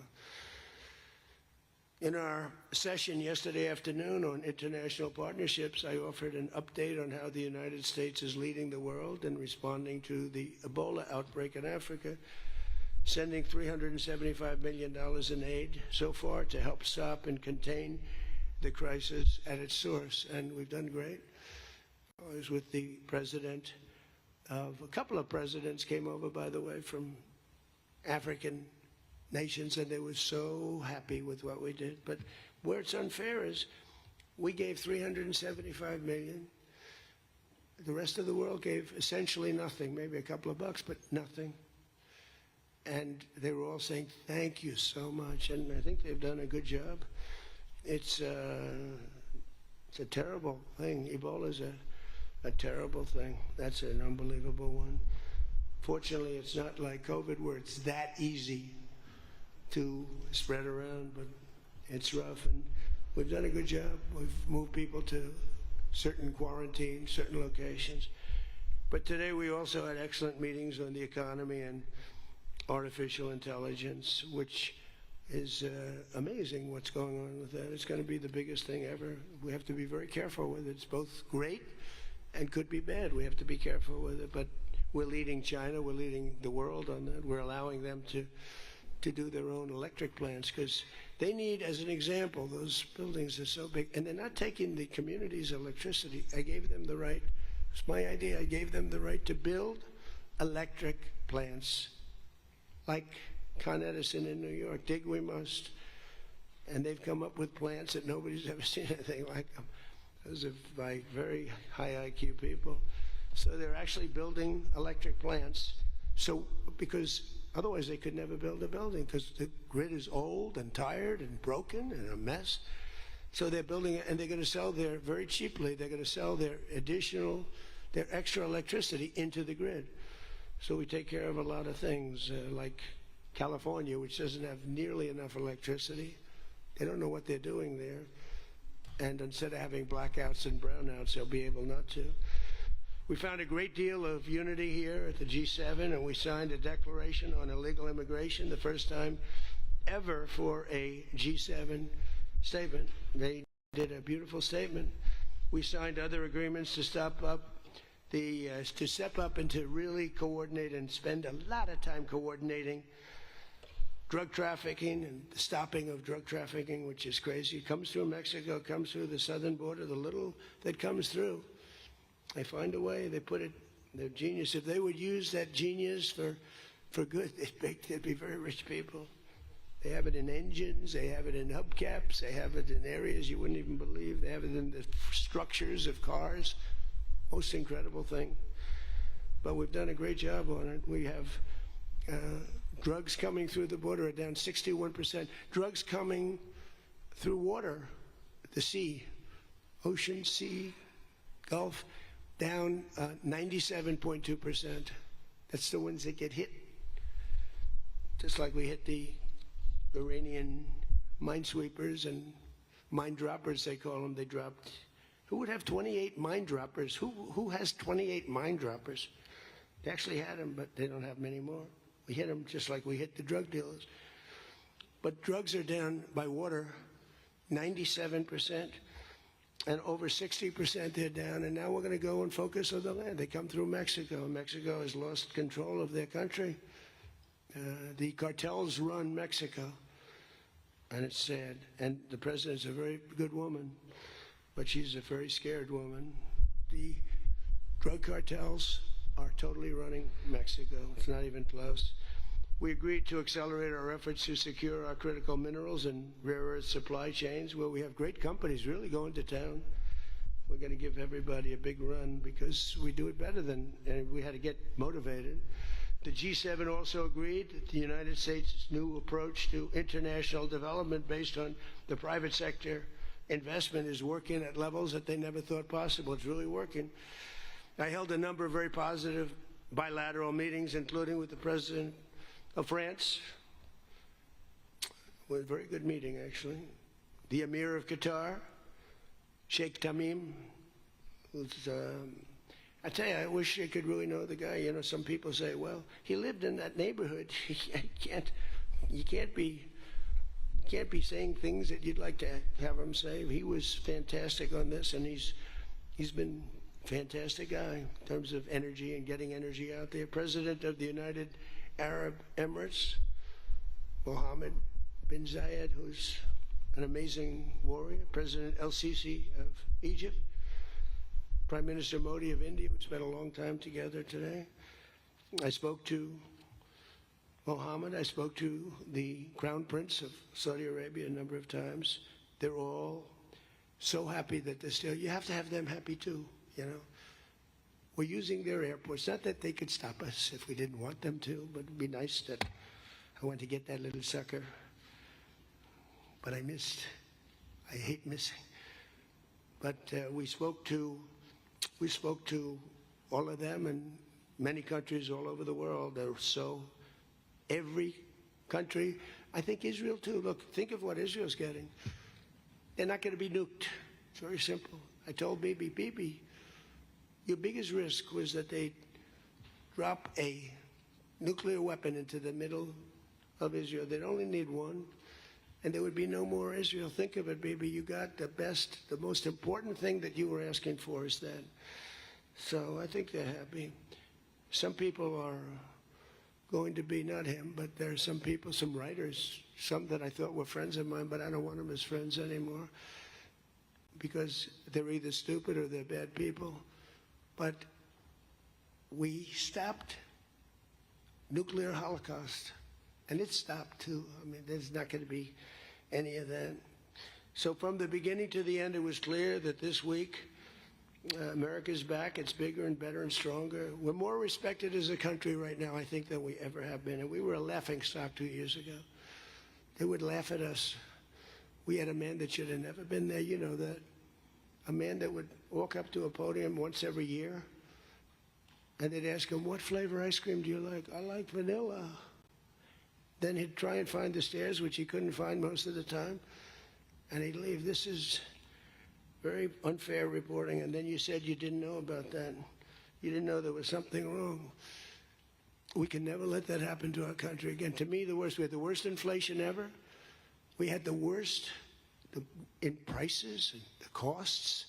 It's all coming down now because the oil is bringing it down. You're going to see numbers that are going to be amazing. But this evening, I look forward to a very special dinner with President Macron and his fabulous wife at the Palace of Versailles. I sort of like that palace. Palace has a lot of gold. I want to check it out. It's a beautiful palace, maybe the most beautiful of all. I hope you're going to get to see it. The ones that are traveling with me, I hope you're going to get to see it because it's amazing. But they asked me if I'd stay a little bit longer and go to Paris. So I'll get home a little bit later, but it'll be a nice dinner. But I'm interested to see it. I mean, that's the ultimate, I guess. It's the ultimate of its type. Louis XIV. Celebrating the 250th anniversary of America's founding and America's oldest alliance, and we're celebrating that a little bit tonight. They'll have the biggest people in Europe at the dinner, and those people love our country, and hopefully Europe's going to find its way. Europe is having a lot of hard times. They're doing some things very badly on energy and on immigration. They're doing things very badly, and we'll be talking about that tonight. So with that all said, if you want to ask us any questions, feel free to ask the people behind me. Peter? Bonjour. You've been clear, President Trump, the United States is not going to directly pay Iran, but the U.S. is going to let the Iranians start making billions of dollars, selling oil, accessing this reconstruction fund. Only if they're doing things right. Peter, only if we're not doing anything. We're not putting up money. Only if they're doing things right. If they're doing things right, if people want to invest, they can invest. But they had this $300 million fund. It's only $300 billion fund. It's only if they're doing things right. Remember this also. When you talk about billions of dollars, they've had much more than $1 trillion worth of damage done. They got a long way. There'll be 15 to 20 years to rebuild what they have right now. So they have to behave themselves. If they're not behaving, they get hit again. You know, they'll be hit again because we can do it very easily. It's going to take a long way for them to build back their anti-aircraft stuff.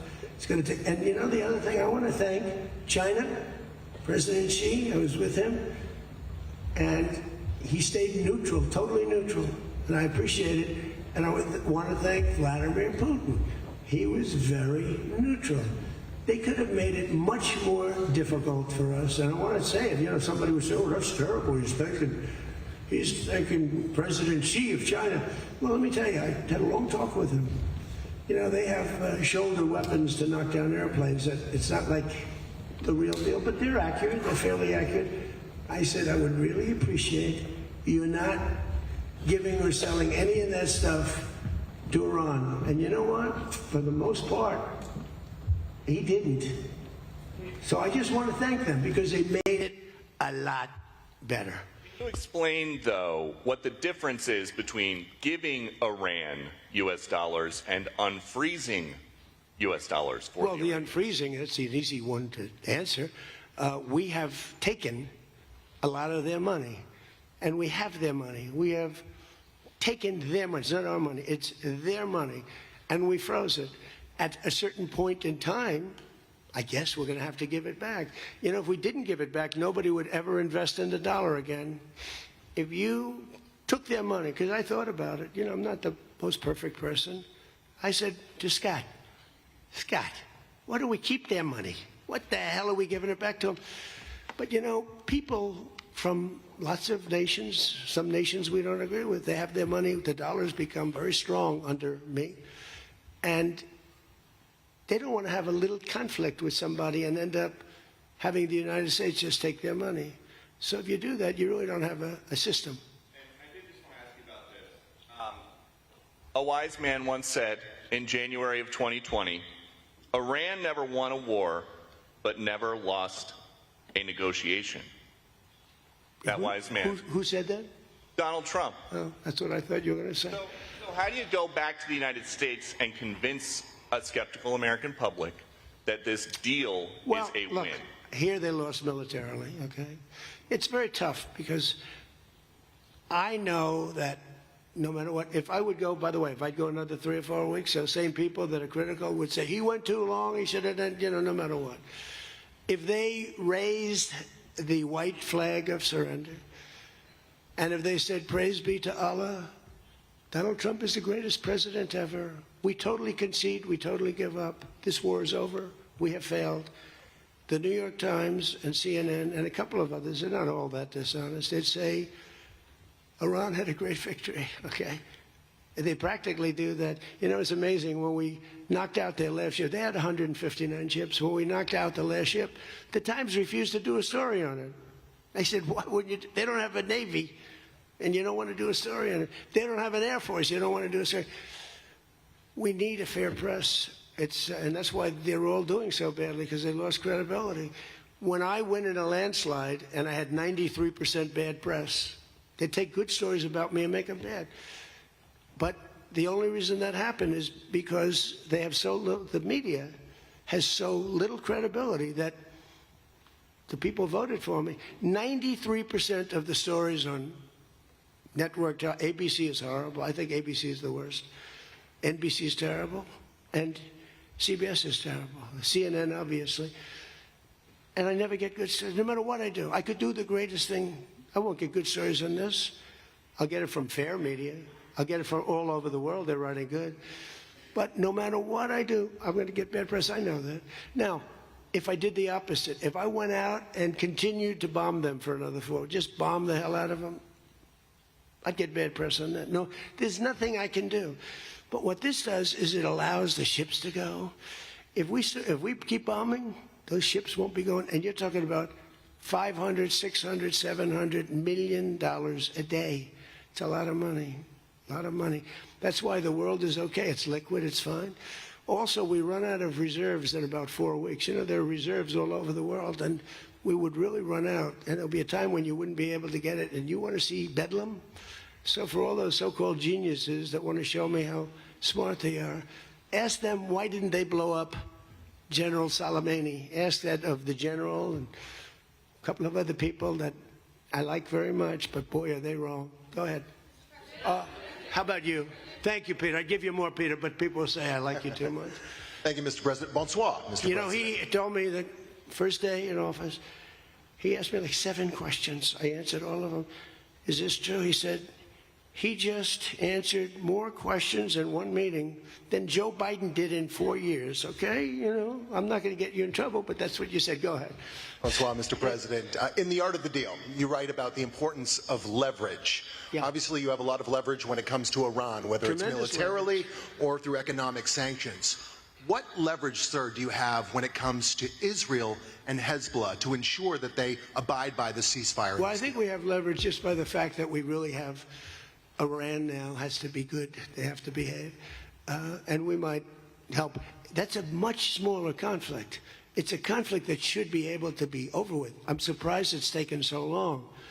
And it's a much smaller, but we have a lot of leverage. We have the greatest military anywhere in the world. We have the strongest, most powerful.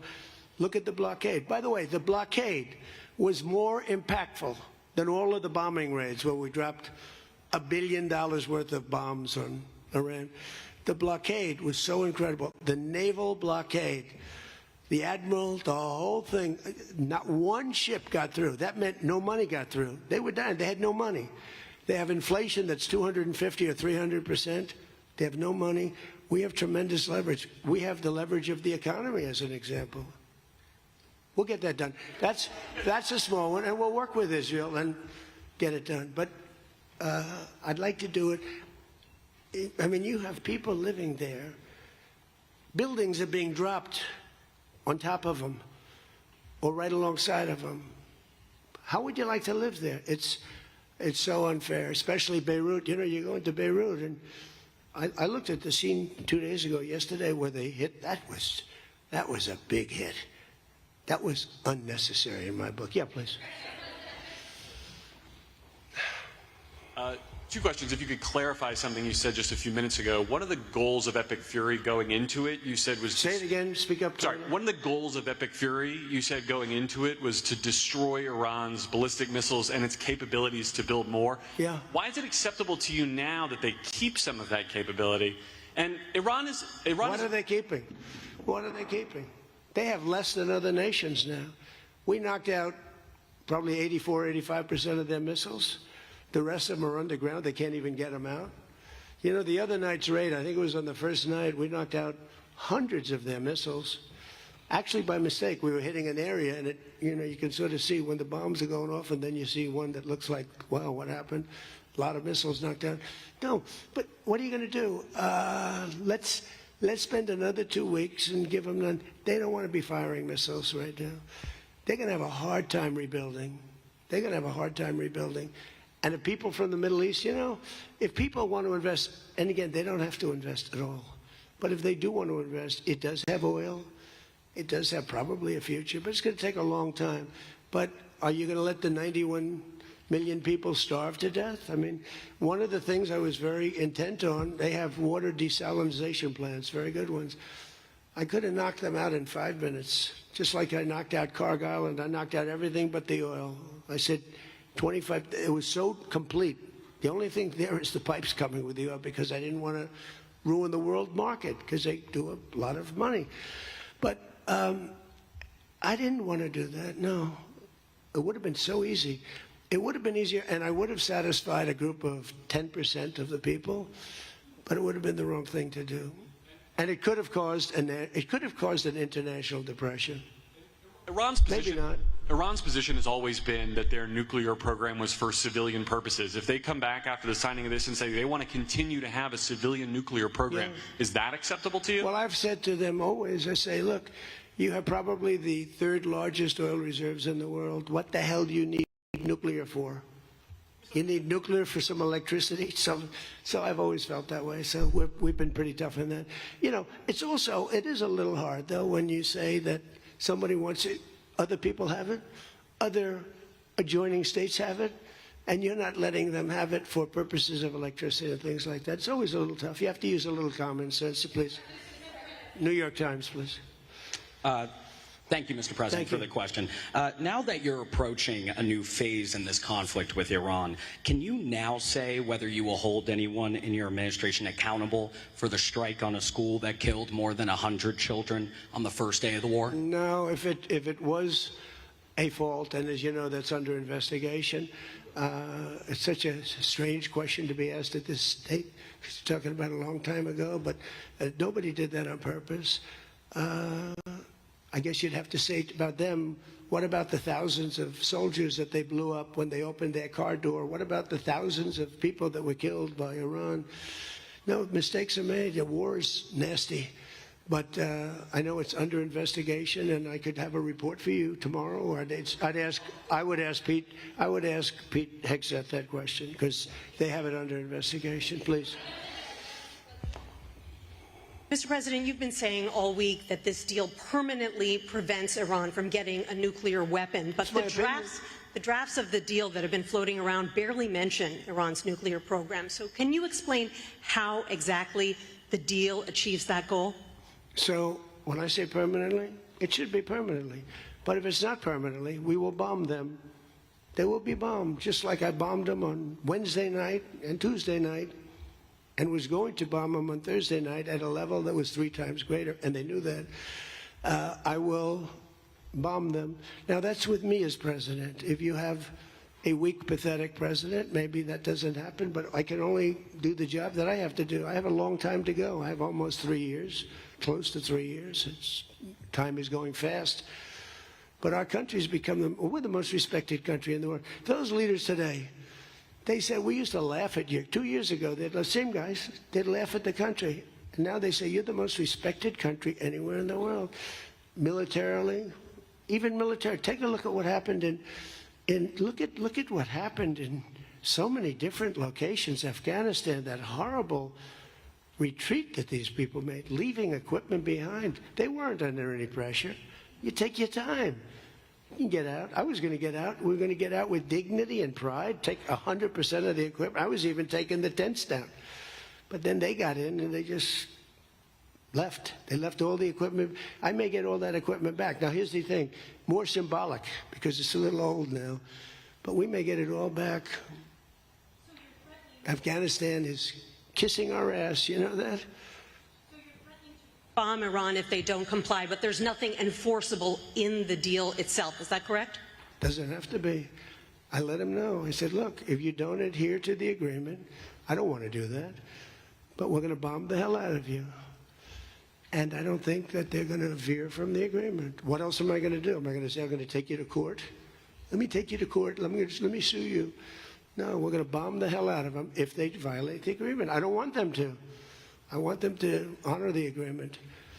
Again, the straits close up. Bad things can happen. You know, in war, terrible things happen. Like you mentioned the question before about a school gets hit.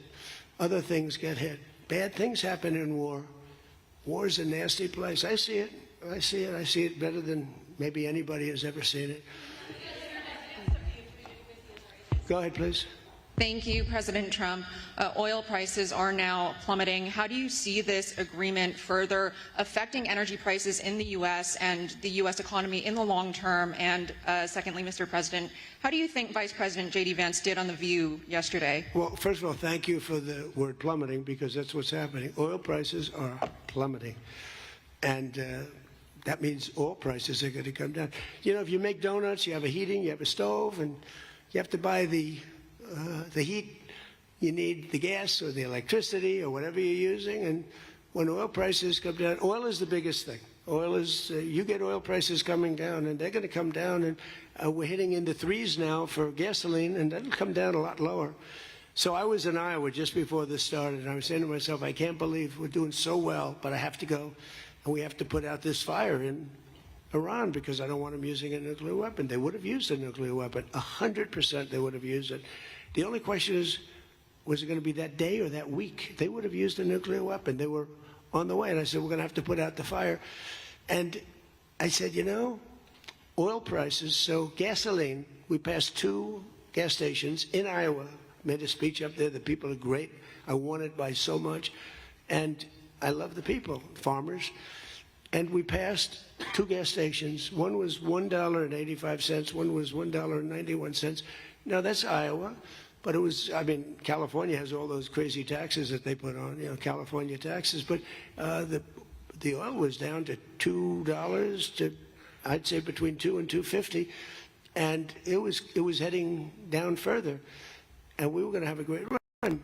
We took a little journey down to a place called the Islamic Republic of Iran, and we bombed the hell out of them, and now they can never have a nuclear weapon. Now, we had a disturbance, but I must say it was much less than anybody thought. The oil never went to $350 a barrel. It went to $115, $120. The oil never went anywhere near that. And the other thing, I thought the stock market would go down 25 or 30%. The stock market a week ago, before we started this, was higher than it was when we started, which tells you that we have a very resilient economy. We have the strongest economy we've ever had. Now, the word affordability is a fake word but made up by the Democrats. Here's where it's fake, because they made it up. Because I inherited these prices. And when I had my first news conference, first day, they started screaming affordability, the Democrats. Affordability, affordability, they're screaming. I say, what's that all about? They gave it to me. They gave it to me. It's affordability. And they use that word to a fare thee well. Well, they were the ones that created the affordability crisis. I'm the one that got it down. Remember, highest insurance rates in history, highest rates for everything. Eggs, remember eggs? They were 4 times more expensive than they were in my administration. And I got it down, Peter, very quickly. Our secretary did a good job of agriculture, Brooke. She did a great job with eggs and everything else. And now that the oil is coming down, you're going to see everything follow. Everything follows the cost of energy. And we're going to end up having the lowest energy anywhere in the world. Please. Yeah. No, please. Thank you. You're from ABC. You're fake news. Go ahead. To follow up on oil, can you confirm, will Iran be able to immediately sell their oil to market? And will U.S. sanctions snap back immediately if there is a delay or collapse in the talks? And then relatedly, is there any safeguard in this deal to prevent Iran from charging what they say could be fees after the 60-day extension? The thing that's going to stop them from doing that, because you can't cover everything in a document, is common sense. They don't want to get bombed. They don't want to get hit.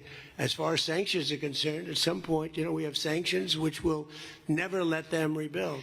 They would have no money. They would be in poverty. The 91 million people would starve. So something will happen as soon as they behave. When they behave, we're going to let that go. We're going to have to. I put sanctions on a lot of people, and then I let them go. A lot of countries. Yeah, please. Thank you, Mr. President. My name is Shinji Abe. I'm a Japanese Yomiuri newspaper company from the Washington Correspondent. My question is about the Strait of Hormuz. Did you ask other G7 nations to send military force? And what specifically are you asking of Japan? Or where are you from? I'm from Japan. From where? Japan. And is military support? I just left your prime minister. Japan's doing very well. She's my biggest fan, I have to tell you. She thinks I did a great job. You have to call her and ask her. She's doing a very good job, by the way. Go ahead. And military support is no longer necessary? Yeah, but what do you want to know? Go ahead, just tell me. What do you want to know? Okay, my question is, did you ask other G7 nations to send military force? And what specifically are you asking of Japan? To send the Air Force? For what?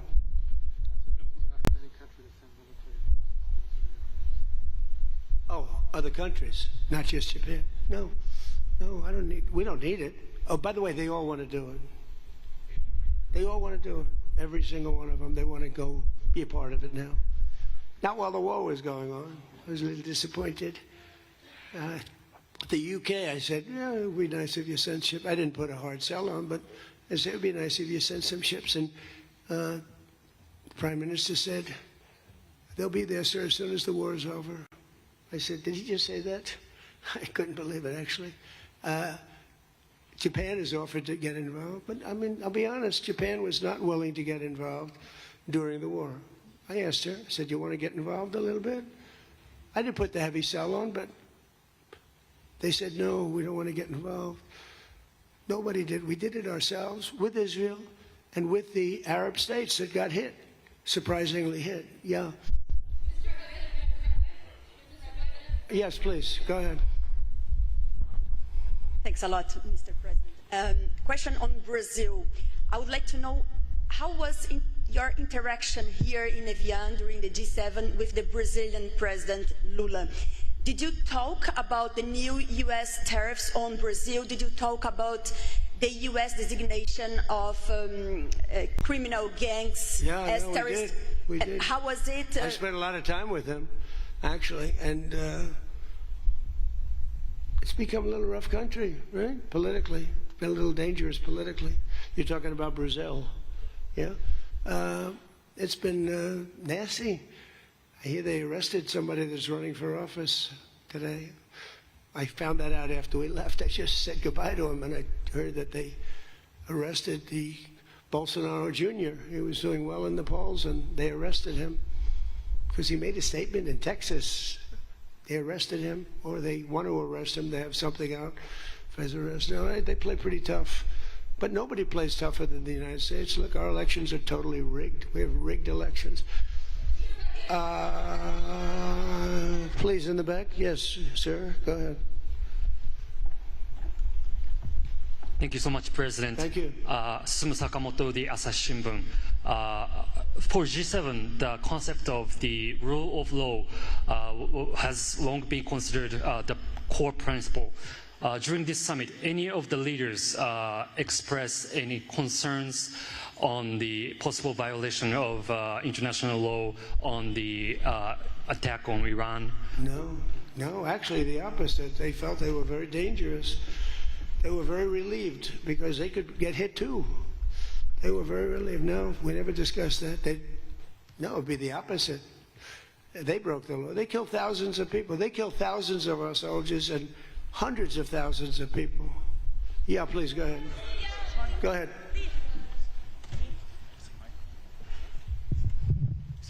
Okay. Mr. President, yes. Yesterday, the Pakistan thanks for the Chinese government to help make a peace talk between Iran and the United States. So what do you think about China's work to get the United States and Iran sitting down to talk and make the deal? And the second question is... Okay, let me answer the question. Okay. So I think China's been terrific. I told you that before. They could have been bad. They could have sent in to try and block or break the blockade.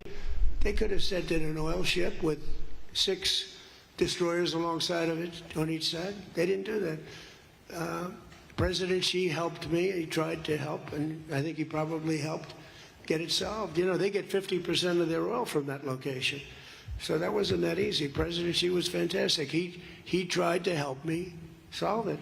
And he didn't give any big weaponry. I guess we'll find something somewhere along that. But he didn't give any big weaponry, I can tell you that. No, I think China I couldn't ask for much more.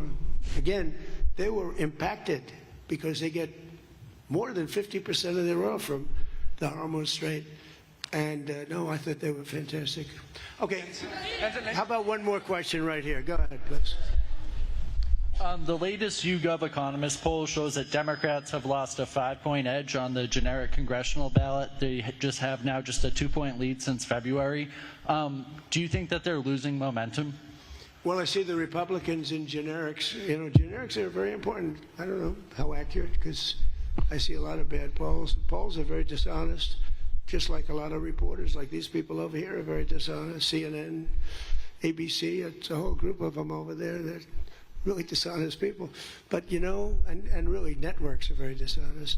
And they have to straighten themselves out, or they're not going to be very successful because people don't believe them anymore. But no, the generics are very interesting because the Republicans are coming up strong even before this. You know why? They're seeing all these lunatics, like the guy in Maine with the swastika. You know, for 10 years they've been calling me a Nazi. And now they have a Nazi running. He's got a tattoo on him. I've been denying it for 10 years. They know it's not so, but they've been calling. I don't think they can call it to me anymore, you know. One more? One more? Go ahead, Peter. Let me finish with Peter, because he's been better to me than he's been to Biden. Thank you, President Trump. I have a question about this weekend. Why not stick around for the signing ceremony with this Iran peace deal? I might. You might? Yeah, I might. But I'd rather, this is a memorandum of understanding. It's very important, but it might not be the kind of a document that I should be signing. There's some element to this where you send the vice president. If it works out, great, you look like a genius for sending him. And if it doesn't work out, it's the vice president's. I like that idea, sure. What? This way, if it works out, I'm going to take the credit. If it doesn't work out, I'm blaming JD. You better be careful, JD. He's going to turn his plane around and get the hell out of here. Yeah, I like that idea. I think it's a good idea. Thank you very much, everybody. Thank you.